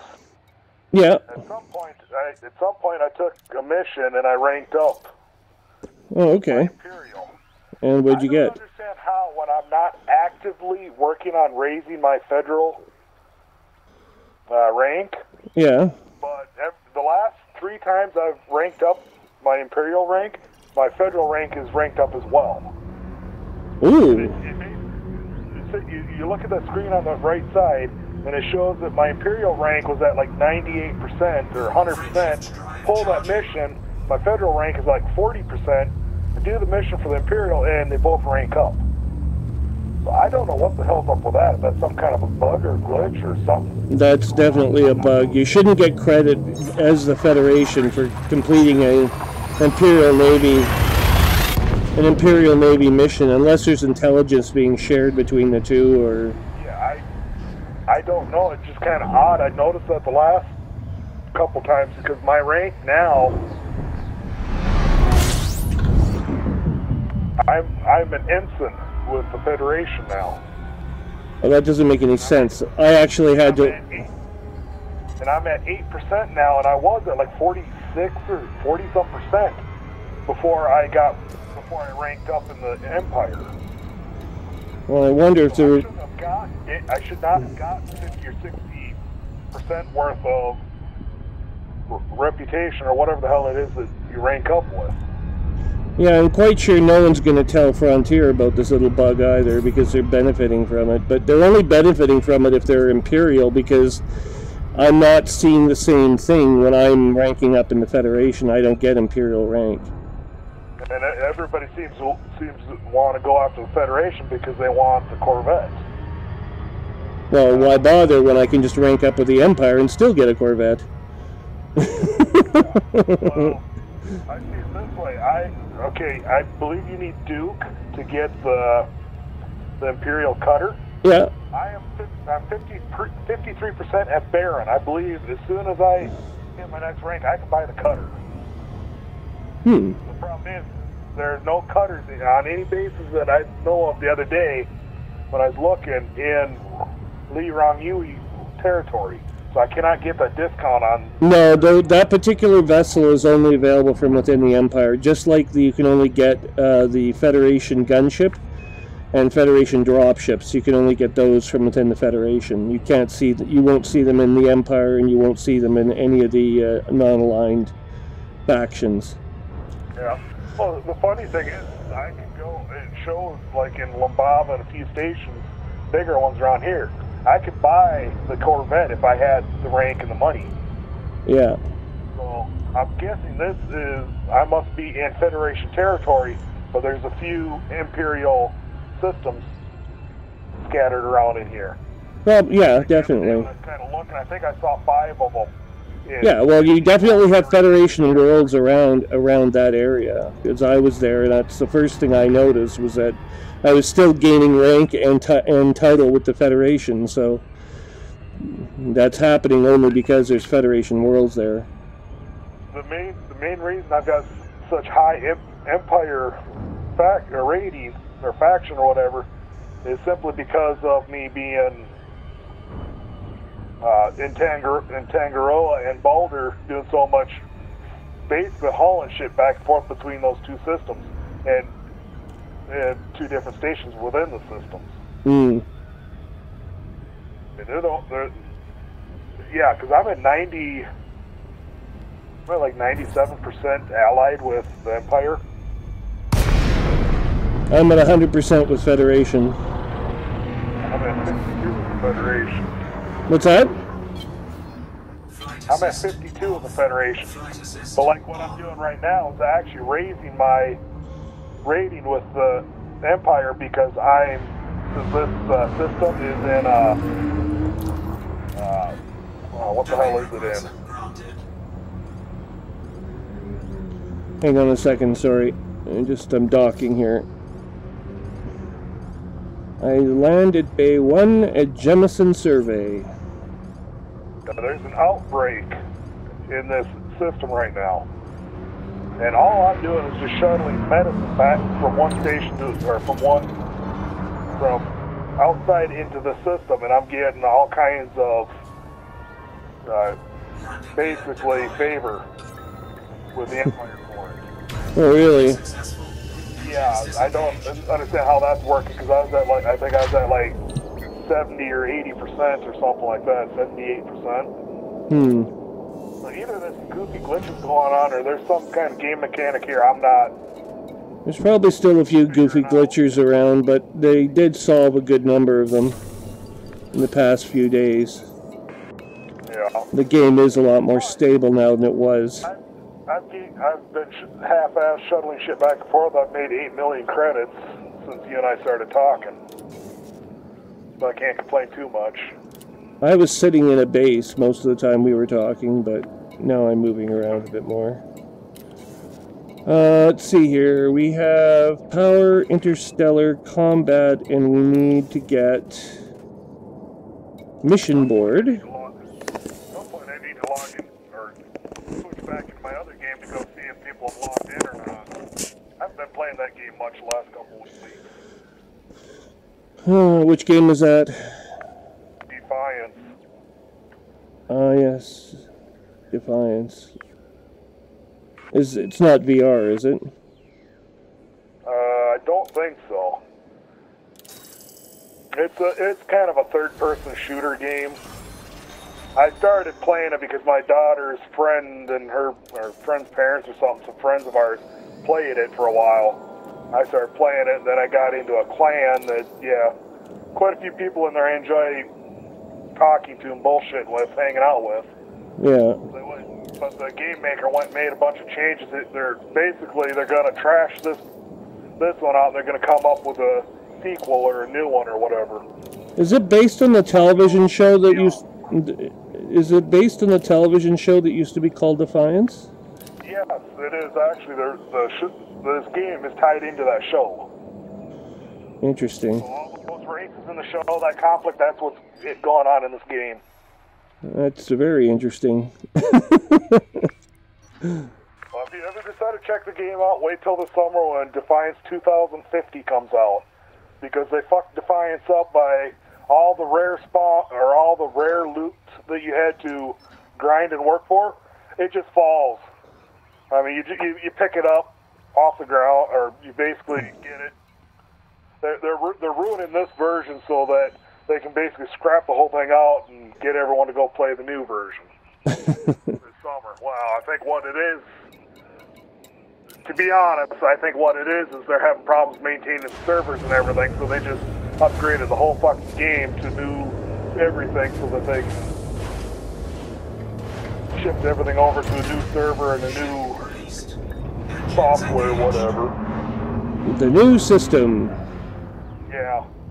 So I have a feeling this version is going to be completely gutted, destroyed, and gone. Okay. One of those games years ago that basically happened. It got to the point that maintaining the servers became too much of an expense. They weren't making enough money off the game, so they just shut it all off. I pretty much restricted myself. What the hell's going on? Mass lock. There we are. Pretty much restricted myself to playing VR games because, like, unless it has a VR component, I'm in the real world, and I don't like being in the real world anymore. I like living out my fantasy.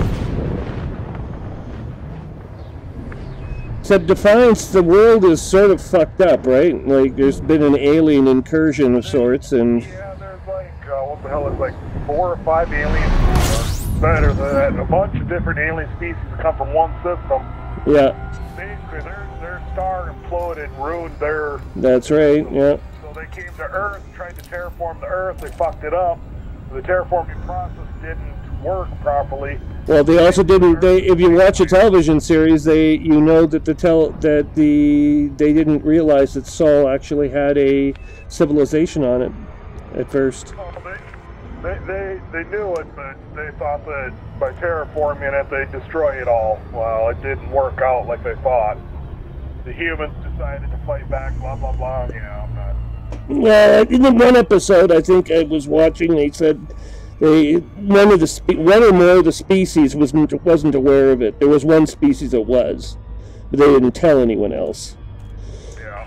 And so it was a big nasty surprise when they got here. That all of a sudden they're encountering resistance from a species that, of course, it's going to defend itself, right? So this is one of the things that got pissed off with one of the other factions, caused conflict between them. Which I could. The game is at the point where all the species are trying to coexist, but you've of course got your fringe factions that are basically fighting everyone else. Yeah. It's an interesting game. I was sorry to see the television series go, because I thought it was, another one of these cases where sci-fi commissions yet another series to be created. It doesn't pick up fast enough for their very grossly impatient executives to like it, and some of those shows, they're good shows, but it's going to take 3 or 4 seasons for them to actually get the whole plot flowing. And they're not going to... This day and age, with our peanut-brained idiots that watch reality TV because they have no depth to their personality or intelligence or imagination. I mean, the funniest thing that they see is somebody farting and burping at the same time. That's the greatest thing that they've ever seen. Hang on a second. I'm being attacked by Zemina Torval's element. I will fight her. That's one thing I don't miss. Not having random people attack you just because they can. Oh, I don't mind. I'll kill this son of a bitch. He's in an eagle. Oh wait, I've got a enforcer cannon.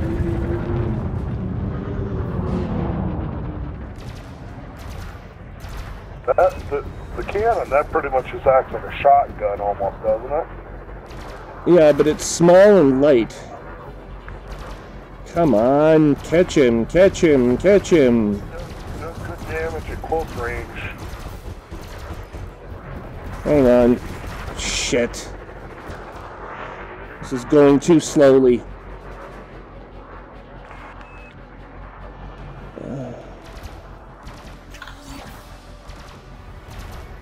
Data delivery mission.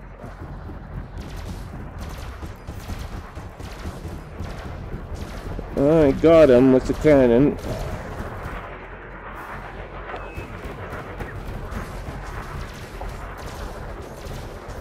So yeah, the other day I was sitting there comparing stats between the Imperial Cutter and the Federal Corvette.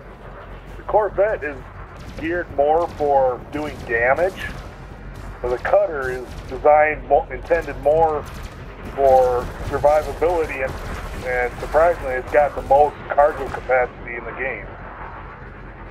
You can have like 797 tons of cargo in that ship if that's all you put in their cargo rack. I'm almost thinking I might just get a Corvette, since I can't really seem to attack people. Maybe if I have a ship that I can just survive, maybe that's the way I need to go. Hang on a second. Target shields offline.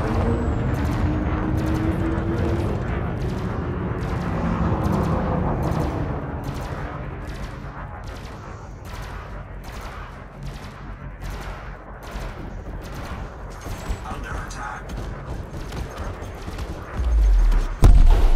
Got him with the enforcer cannon.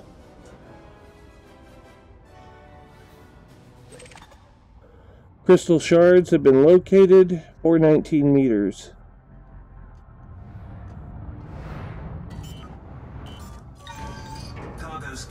Cargo scoop deployed. Standing... Oh, wait, we don't have any... Hang on.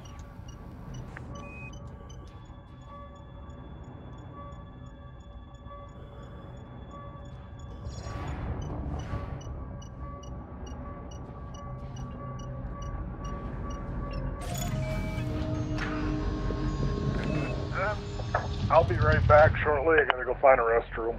Yeah.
Approaching Tanner Settlement.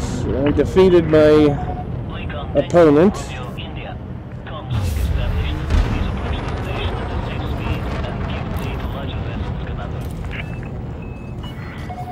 Permission authorized. Cleared for landing on docking bay 1-6. Flight assist off.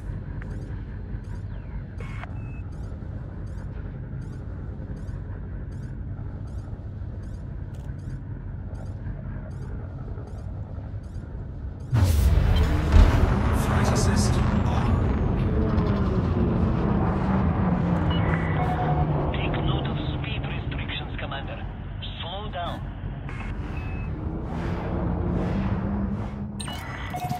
Automated docking approved. You may now handle the controls.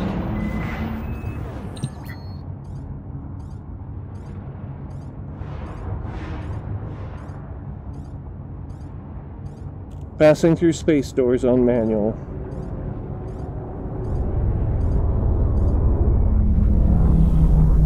Yeah, this Type 10, when you go out the airlock, you have to remember yourself perfect. 400 meters from touchdown. It is that fucking big and that fucking wide. I know, I've seen... I don't know if I want to even know what the Anaconda or the Cutter or the Landing successful. Corvette are like. Well, look, they fit through the space door. They're designed to fit through the space door, which is built to a standard specification. But yeah, the ship's larger than that.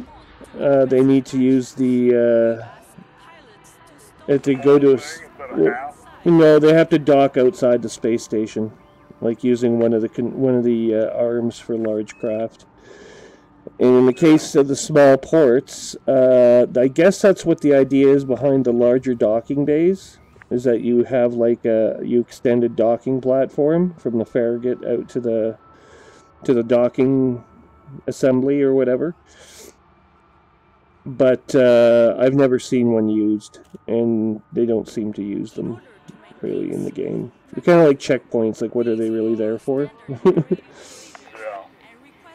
But you see the force field around the doors of these things, and they're always turned on, but I've never seen a ship dock there.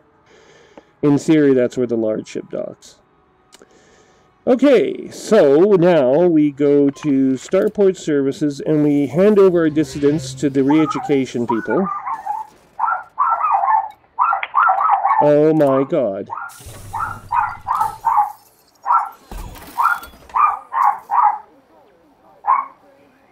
It's your evil dog. Jim, shut up! Jack! God, that fucking dog. Someday I'd like to shoot him. And my cat does the exact same thing. She'll come in here and start meowing like she's in heat, but she's not. She just wants dinner right now. Our cat, what she'll do, if she wants your attention playing a computer game, she'll get up there and she'll lay out and sprawl across your keyboard. No, mine will not do anything like that because she'll get batted. She knows she'll get batted, so she's not gonna be doing that. I suppose I should be. Once in a while she'd do that. She hasn't done it lately though. Did you? You probably smit her mightily. Smote her mightily. No, I throw her across the room. Yeah. She's a cat. And unless you're dropping them upside down from 2 foot above the ground, they can flip themselves around in midair and land on all 4 feet safely every time. Yeah. Well, I don't really want to injure mine, but at the same time, I don't want them behaving that way, so I want to use enough force to sort of discourage them from doing it again.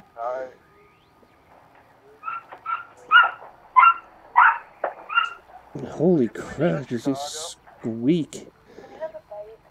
Shut that dog up. Jack, shut up! You're amplifying through the microphone, stupid.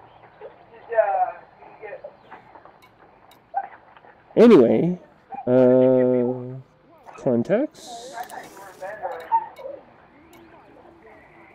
All about, yeah, in bed. When have you been in bed this early this week?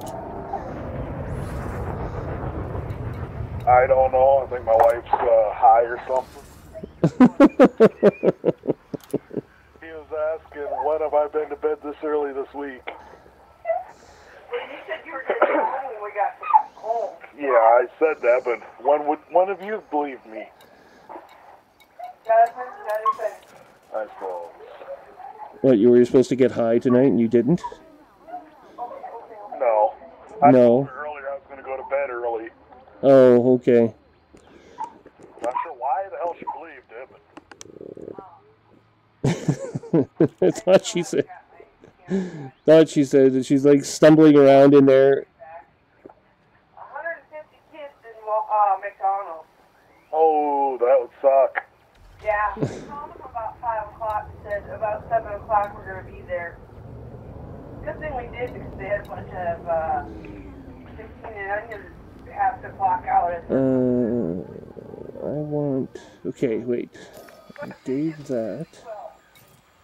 Inventory's empty. Good. Yeah. If you give them plenty of notice, they can prepare for things like that.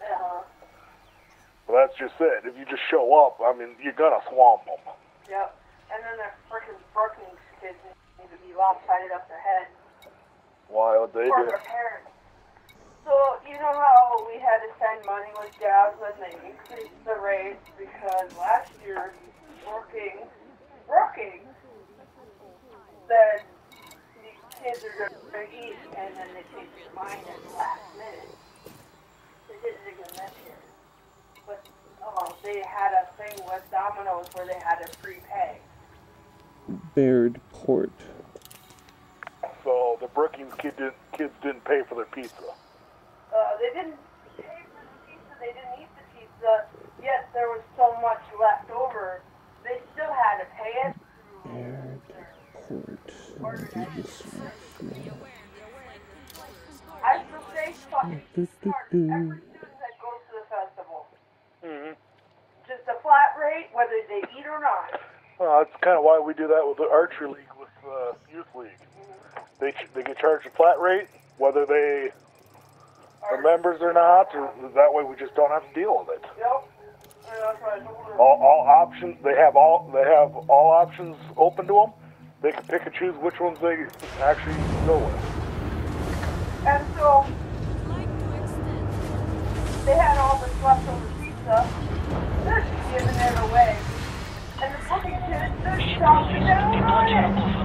Oh, look what I got free pizza. Now, the Breaking School District might get uninvited next year. Then wonder why. Landing gear retracted. That's usually how that can handle. I was just gonna say, that's what I would do. I'd take all the options away. There. Problem solved.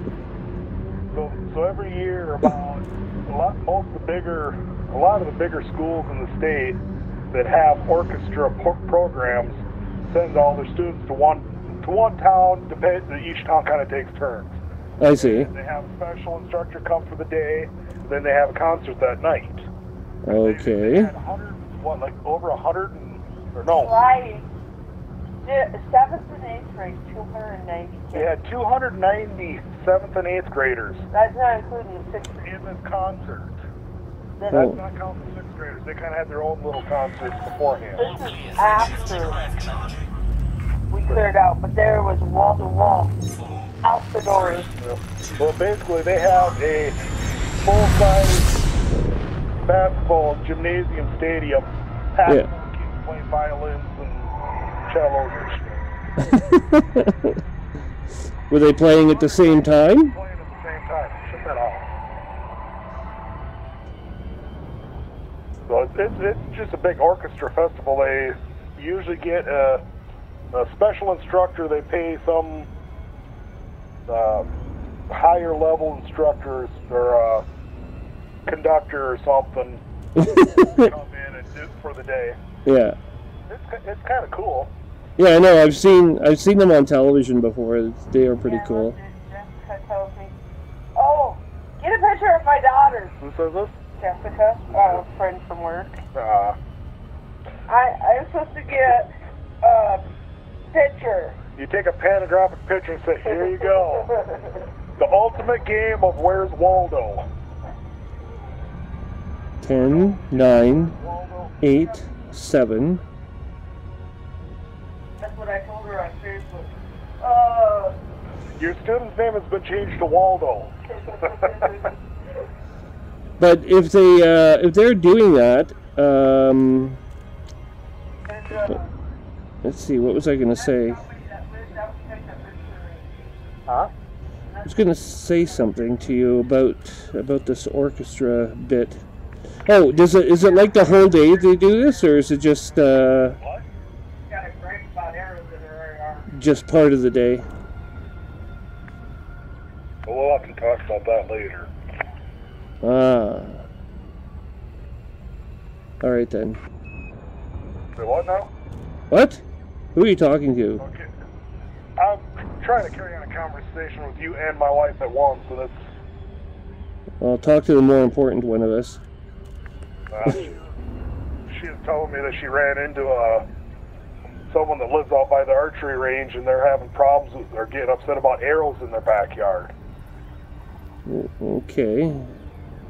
Well, our archery range is kind of, surprisingly, there's a bit of a development around it. But we've got all the stuff pretty much set up far enough back. Yeah. That we shouldn't really have a problem. We got enough trees and brush and everything else. Our arrows shouldn't actually be leaving our range. I would. Okay. We got some work. And there's another issue that you brought up. Do you got this person's name and contact information? I printed her out. That is great. We can, if anything else, I can talk to Kurt and tell him there's an issue, and we can invite her to come to the meeting, speak her mind to the board. Oh no. I just landed on a terrorist carrier, and it's got the skull with the eye patch and the razor wire bandana. Landing gear deployed. Okay, I'm gonna talk to my wife for a bit about a few things here, so Okay. kind of put you on hold for a bit. Yep. That's okay. I'll disconnect for now. Call me back when you're done. Okay. Okay. Bye. Bye for now.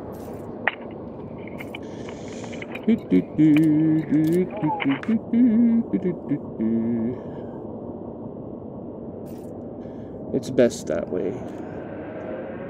Now we're at the terrorist carrier.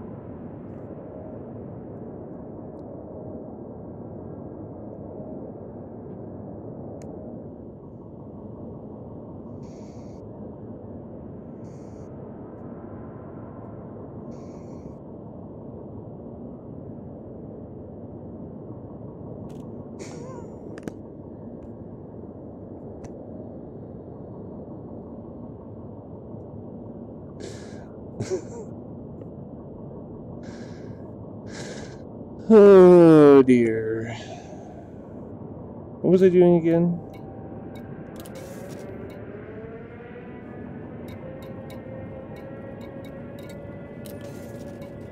Mission!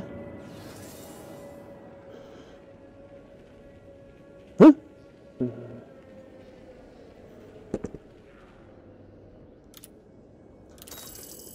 Okay, we got that one done.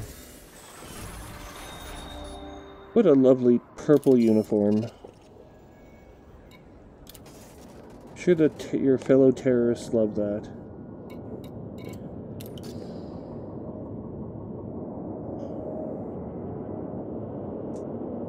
Okay, what do we got left? We have 4 more to go. The Grid-Eye,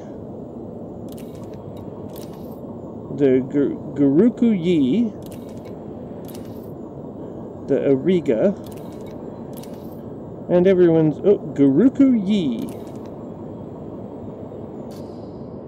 Yee! Yee! Yee!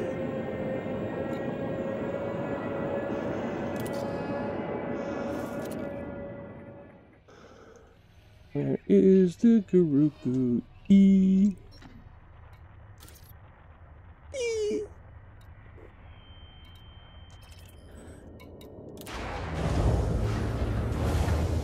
Clear off 2 more right now.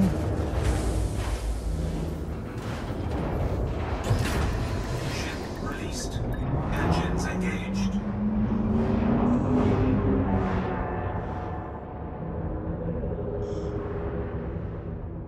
Just can't have enough razor wire in the 30th century. Landing gear retracted.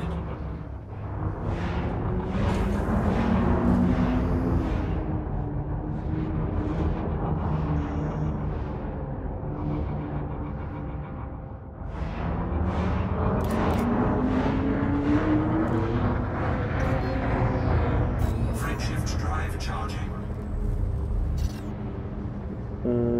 Frameshift drive charging.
Landing Bay 2.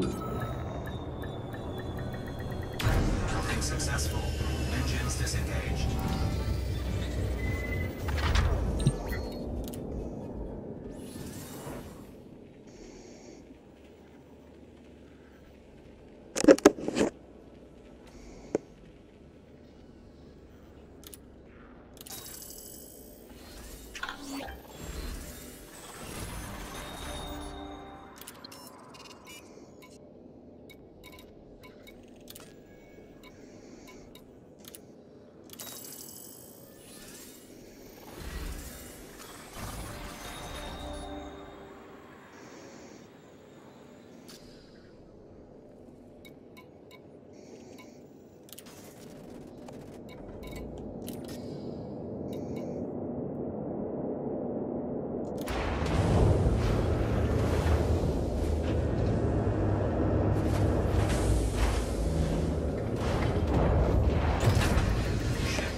Landing gear retracted.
Frameshift drive charging.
Hull integrity compromised.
Flight assist off.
advised, Commander.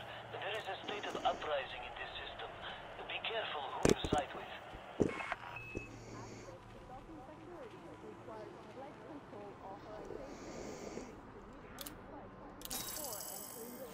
Incoming message.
Come here, you lazy lump of shit.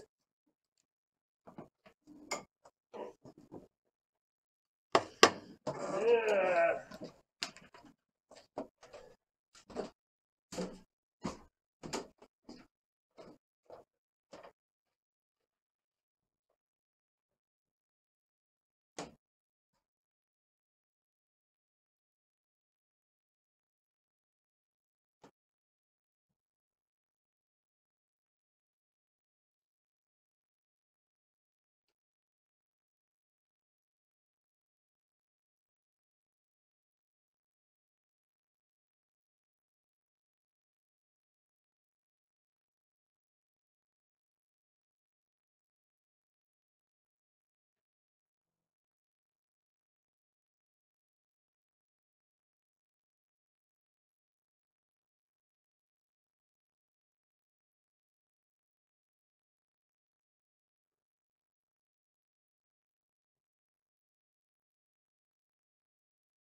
Oh.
Oh.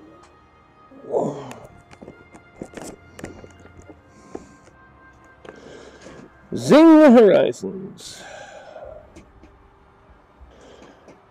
Okay.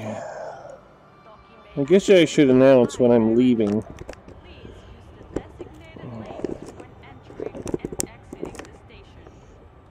But I don't always do that. Sorry about that. Okay, so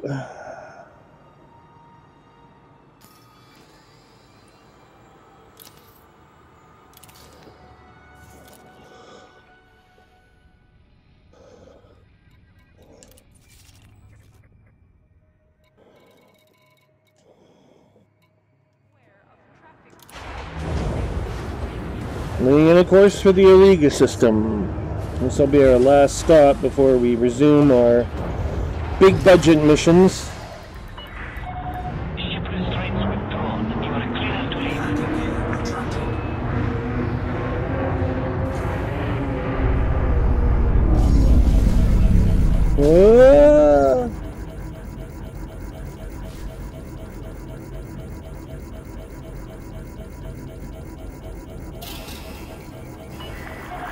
You are in breach of station regulations, Commander. Trespassers will not be tolerated.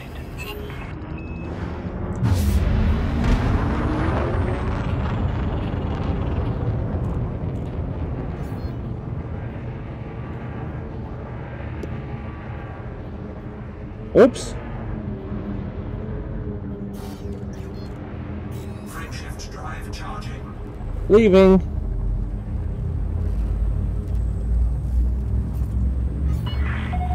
You are clear of the station. Flight control signing off. 4, 3, 2.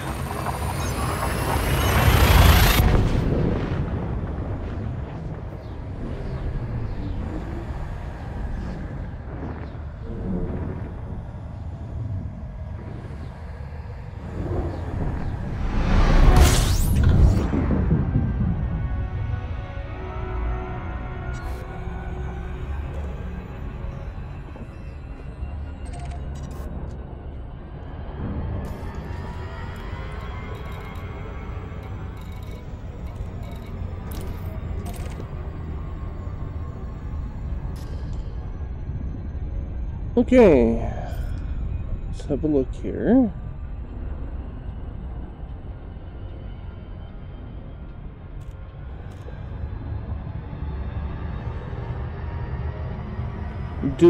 Ta.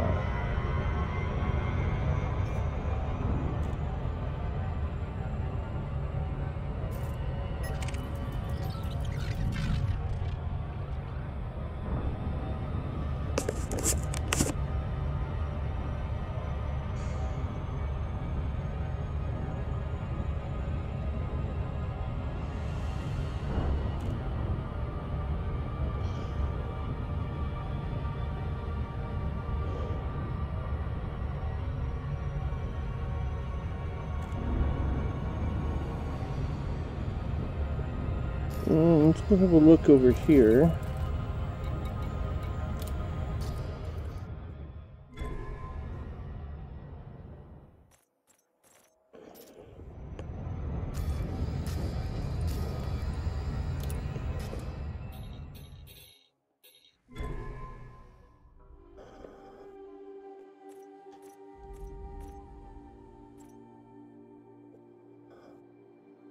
$395 merits.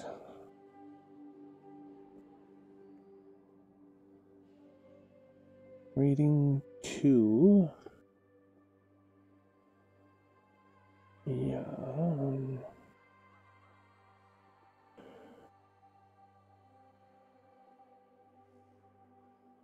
100 merits, eh?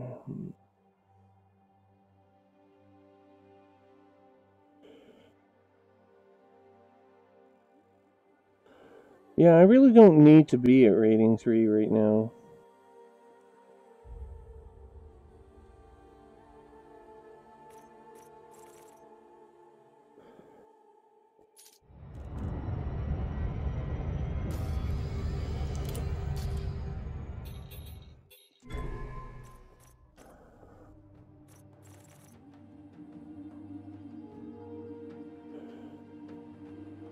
5 million credits at rating 4, though. But you have to earn 1,500 merit points.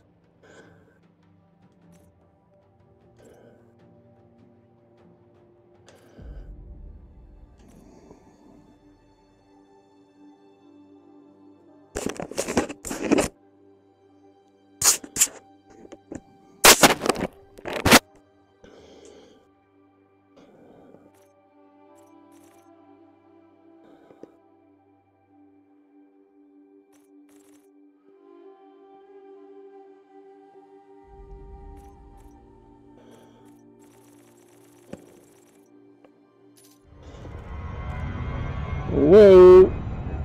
We've overshot our destination.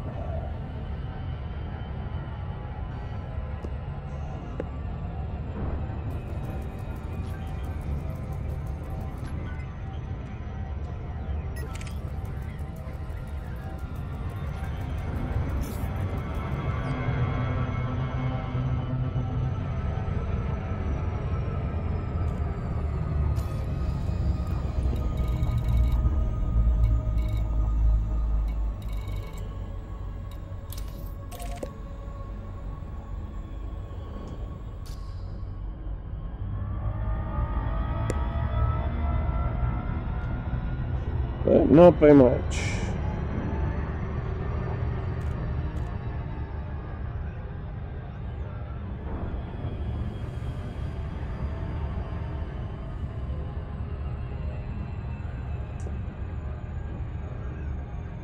Moisek's claim.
Docking request granted.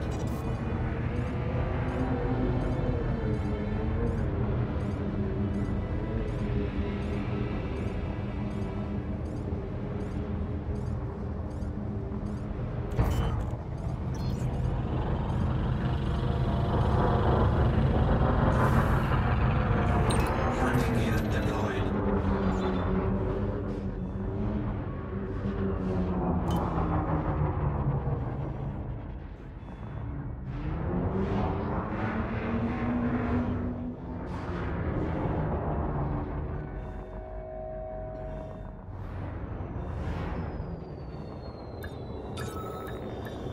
Okay, and we're done. Docking successful.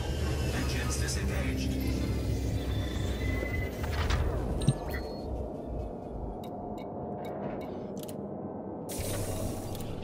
Hull repaired.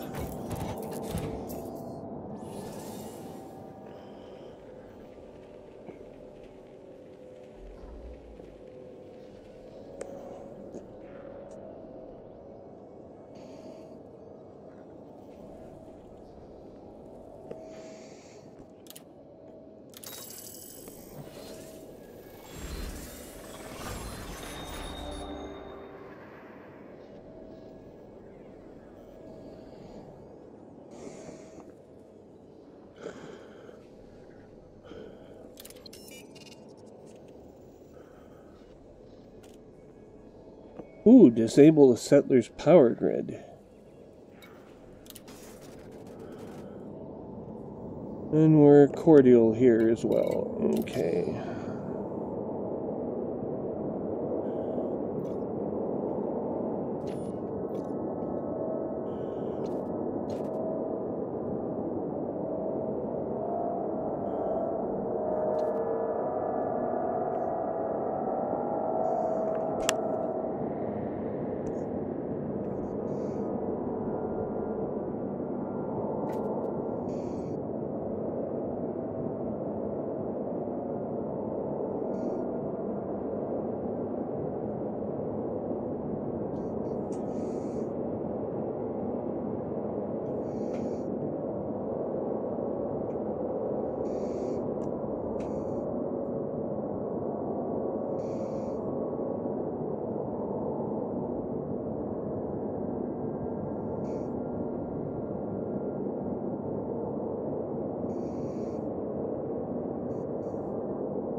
Okay.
Shift drive charging.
docking bay 1 Niner. Automated docking approved.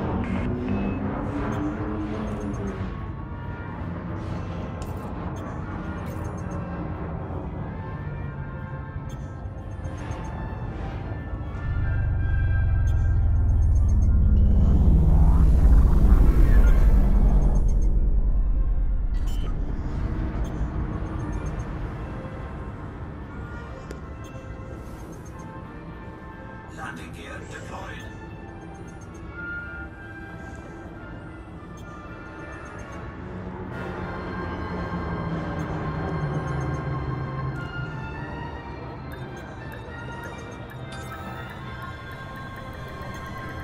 Shields online.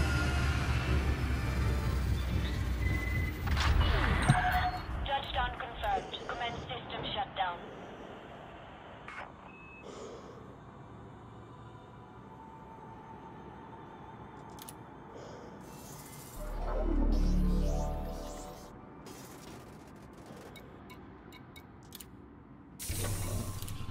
Hull repaired.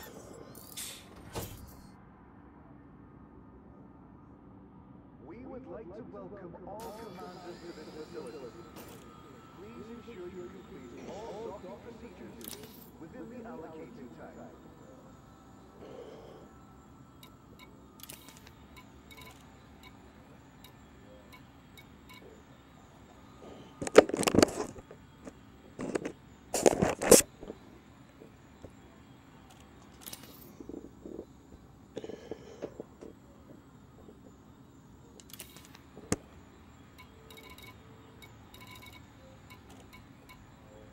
This is an important announcement.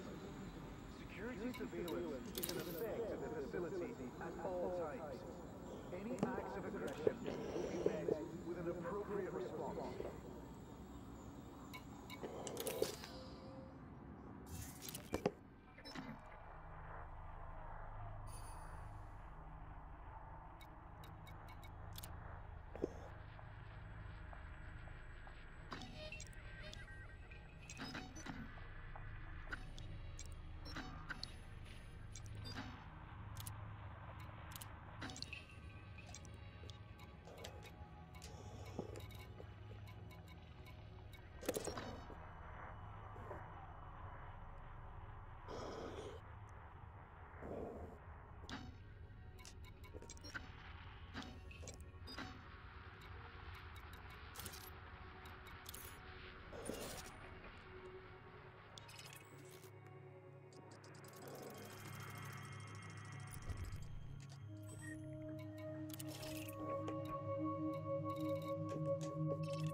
pad number 03.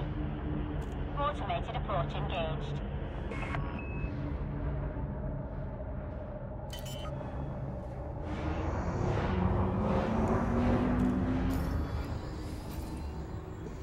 Landing gear deployed.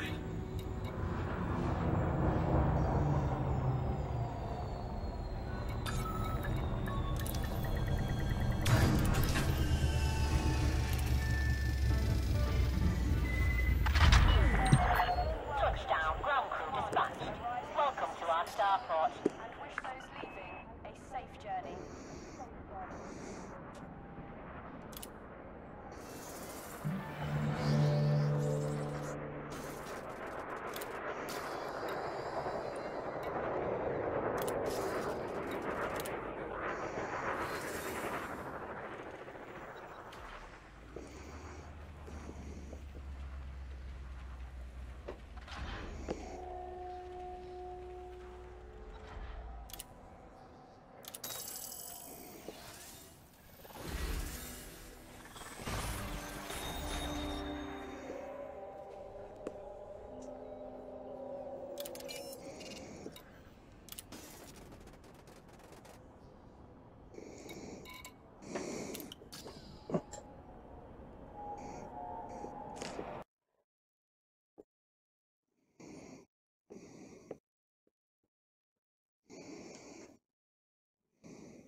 Your ship is released. Please leave when ready.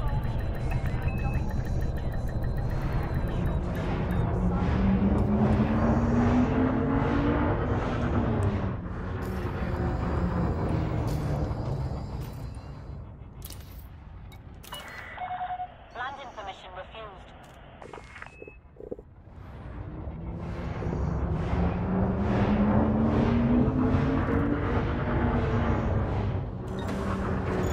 Landing gear retracted.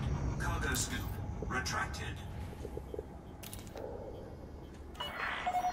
Permission granted. Slot route for approach to landing pad 03. You're approved for automated docking sequence.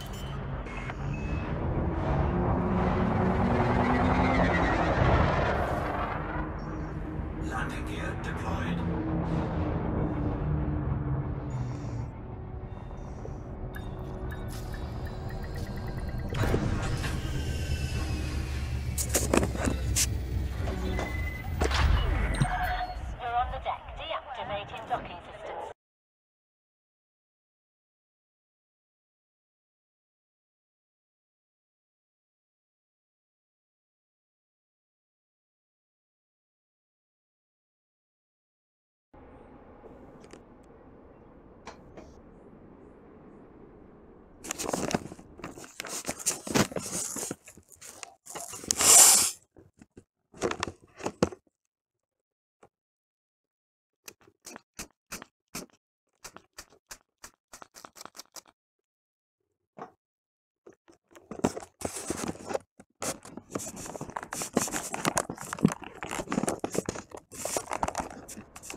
Landing gear You are retracted. clear for disembarkation.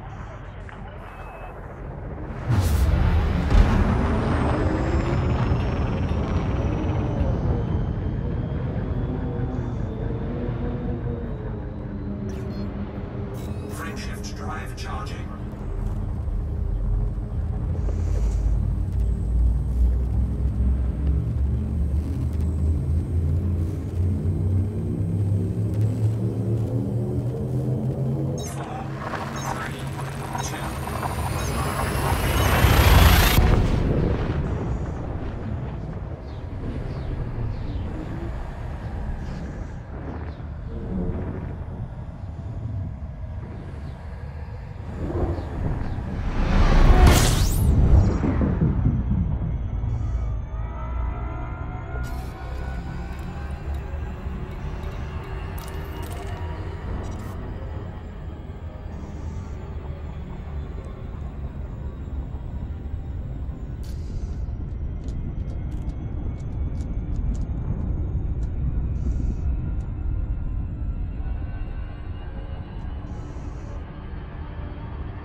Tango Romeo India. This is Flight Control.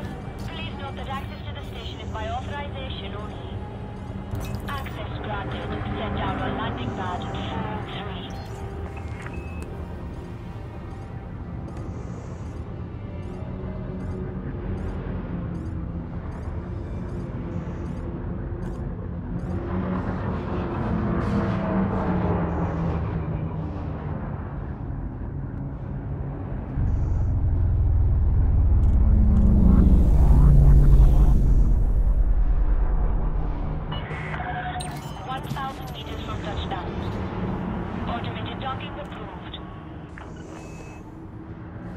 Landing gear deployed.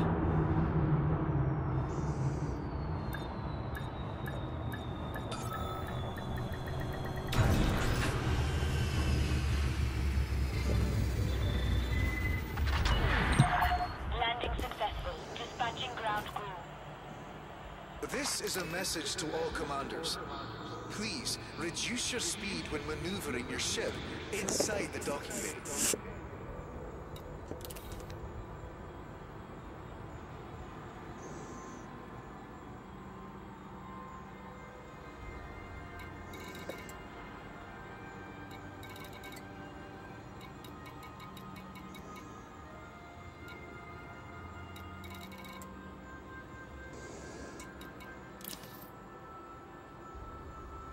In the interest of smooth traffic flow within the docking bay, we request that pilots avoid blocking access to docking pads.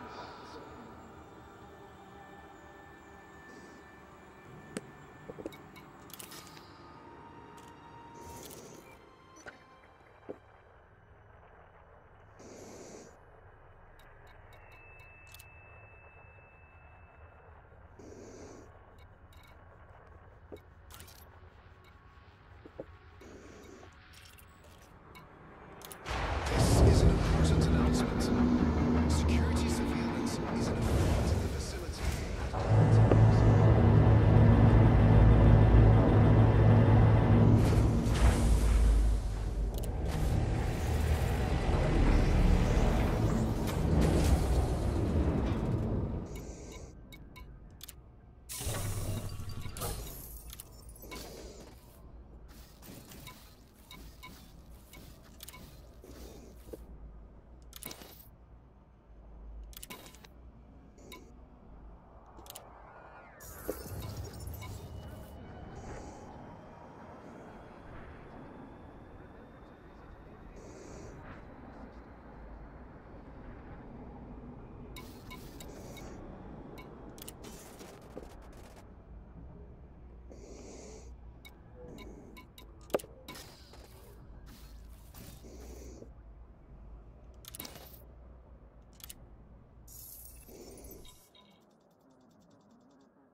Orbital flight engaged.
Landing gear deployed.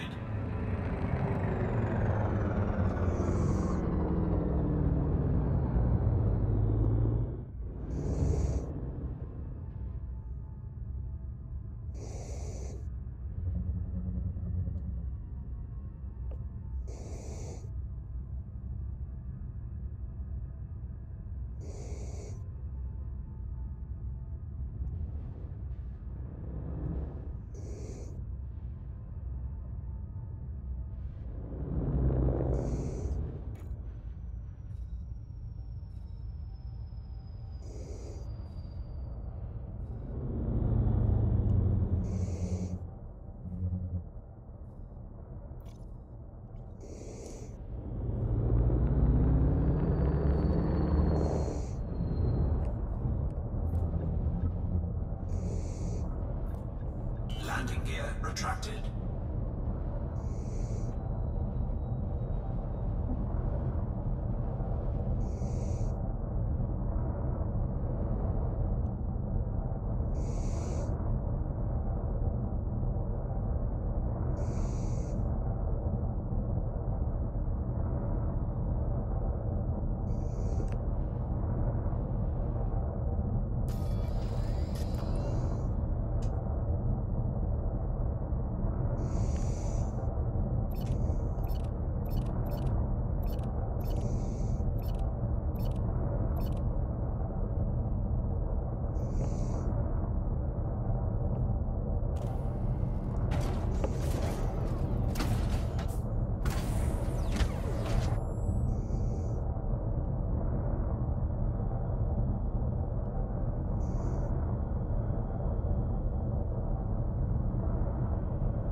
So, hiding in this cave.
Frameshift drive charging.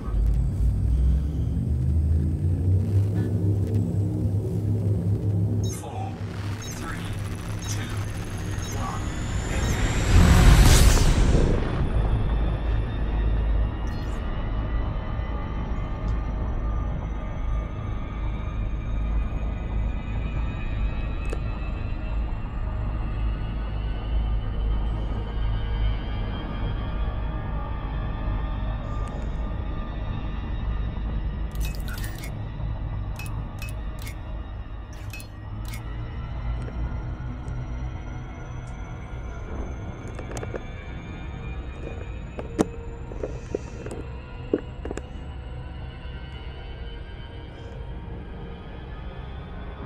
Frameshift drive charging.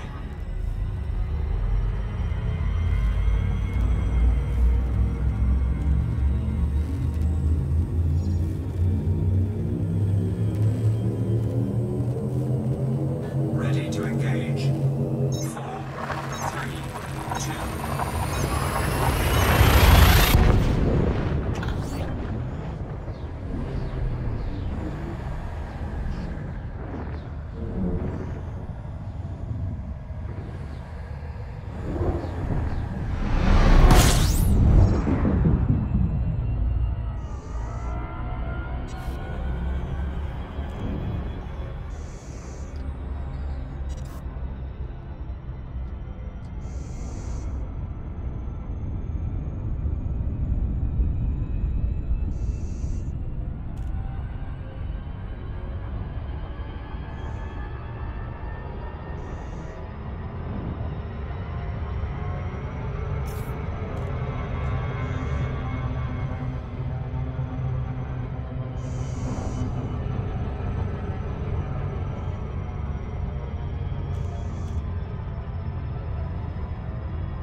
Transit block route for approach to landing pad 37.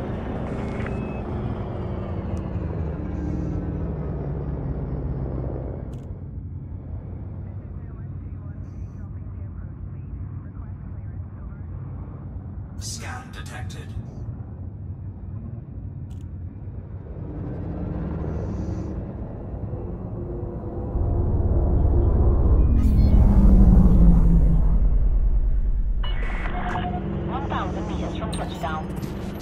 Automated approach engaged. Landing gear deployed.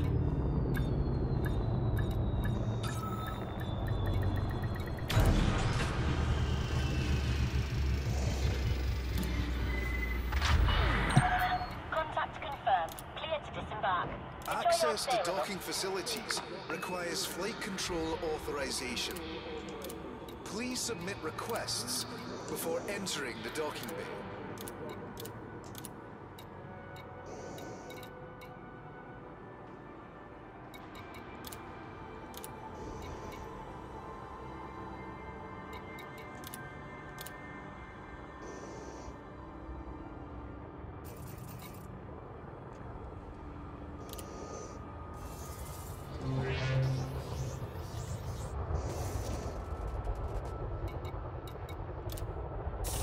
In the interest of smooth traffic flow within the docking bay, we request that pilots avoid blocking access to docking pads.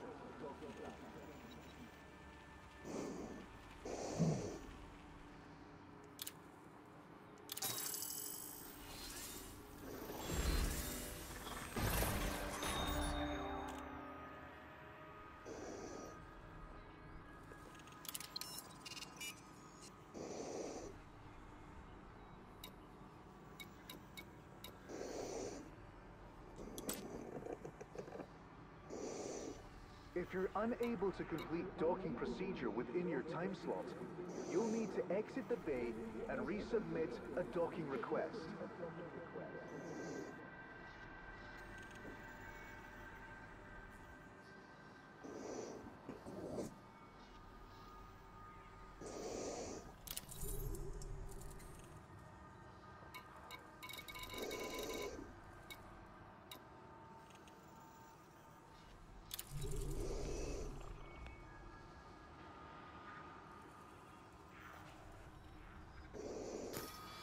Docking bay access is bi-directional.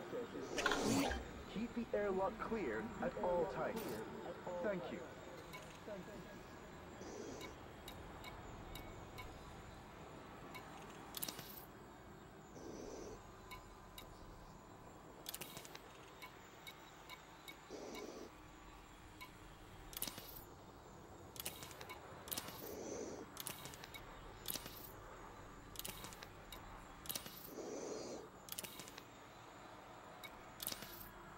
In order to keep bay traffic flowing smoothly, please follow standard operating procedures and request docking permission before entering the starport.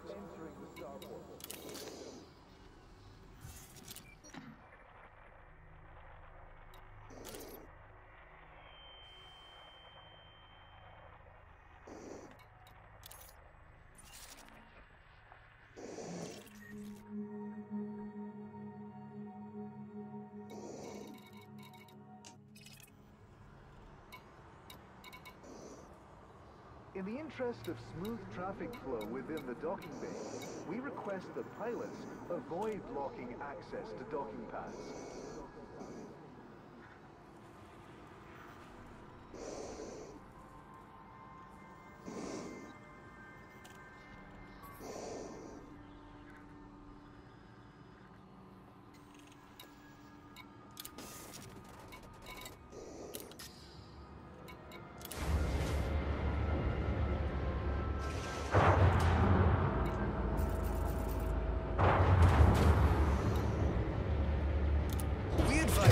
Commanders be aware of their speed while in and around the starport. Thank you for your cooperation.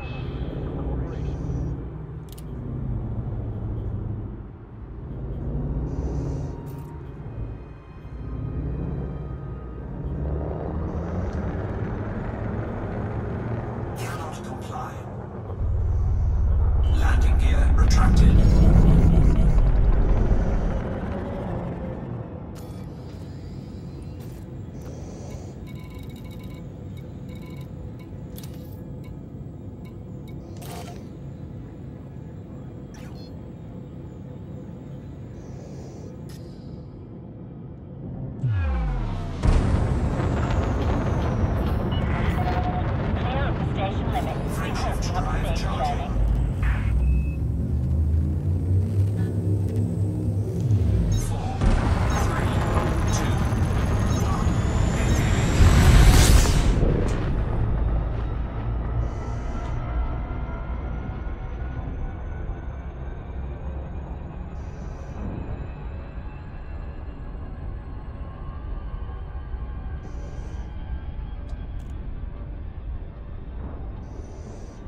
assist off.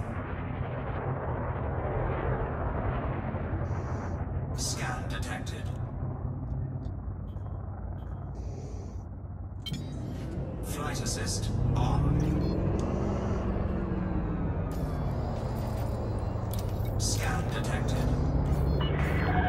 Access granted. Set down on landing pad 18.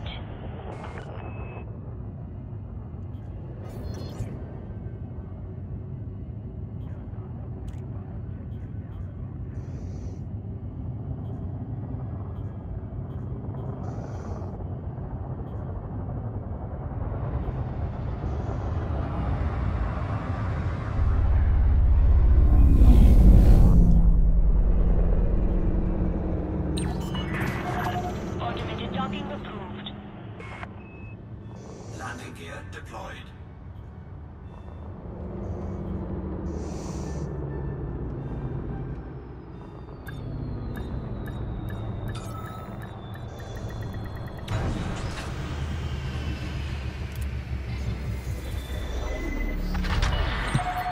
Landing complete. Commence system shutdown. We advise that all commanders be aware of their speed while in and around the starport. Thank you for your cooperation.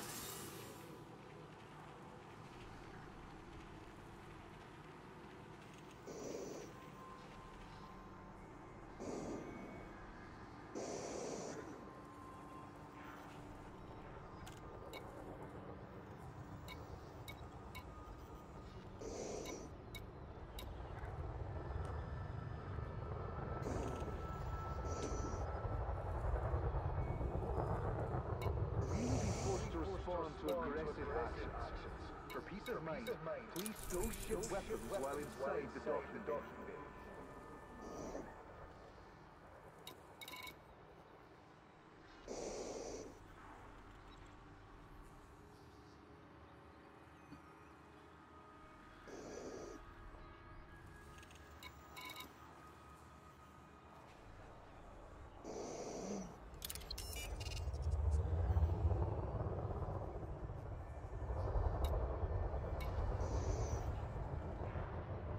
Greetings to all visitors. Please alight at your assigned pad, and thanks for choosing this facility.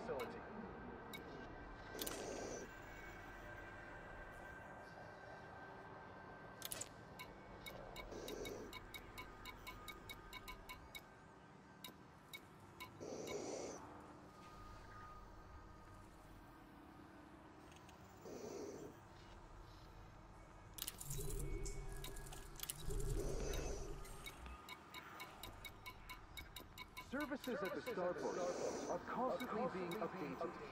Remember to visit every time you pass the system.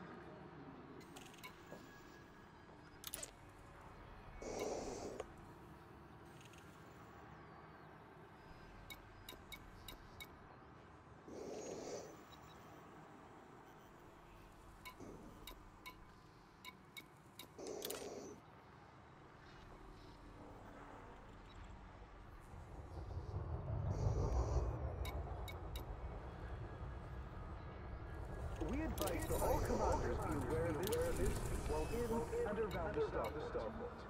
Thank you for your cooperation.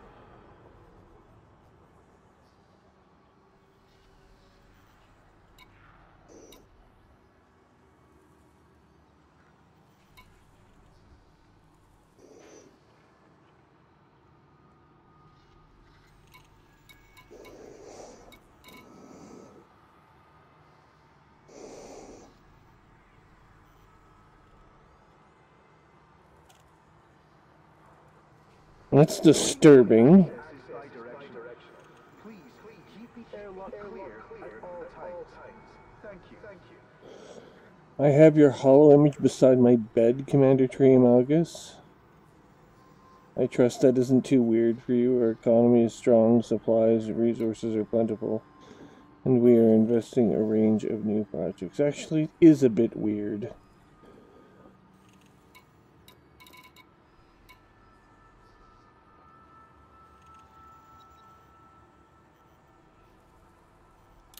In order to keep traffic, Like, why? Please follow standard operating procedures and request docking permission before entering the starport. Yeah, I don't like that. And it's a little too intimate. Ah! I have your image beside my bed. And that's when I report you to station security. We will be forced to respond to aggressive. You can have it beside your bed in the detention area. Weapons while inside the docking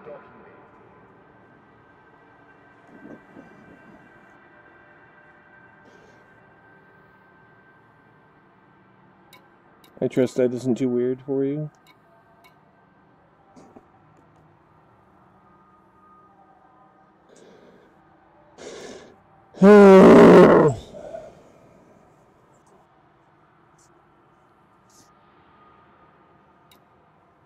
Well, it's the anthill mob. Please submit requests before entering the docking bay.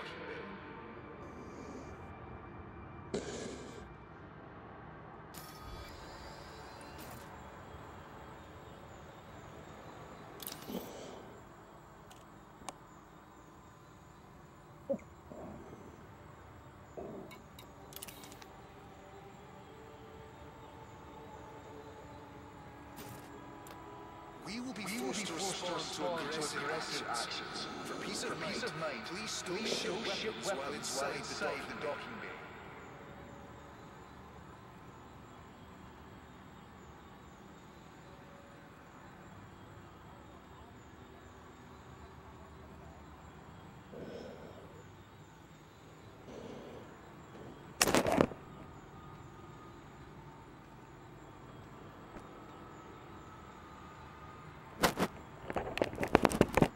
Well, everyone, I think I'm going to call it a night at this juncture before I get too involved in something else. We'll be back tomorrow, of course. This is the 21st March, 3304 at 4:54:07 Zulu, Okafor Station.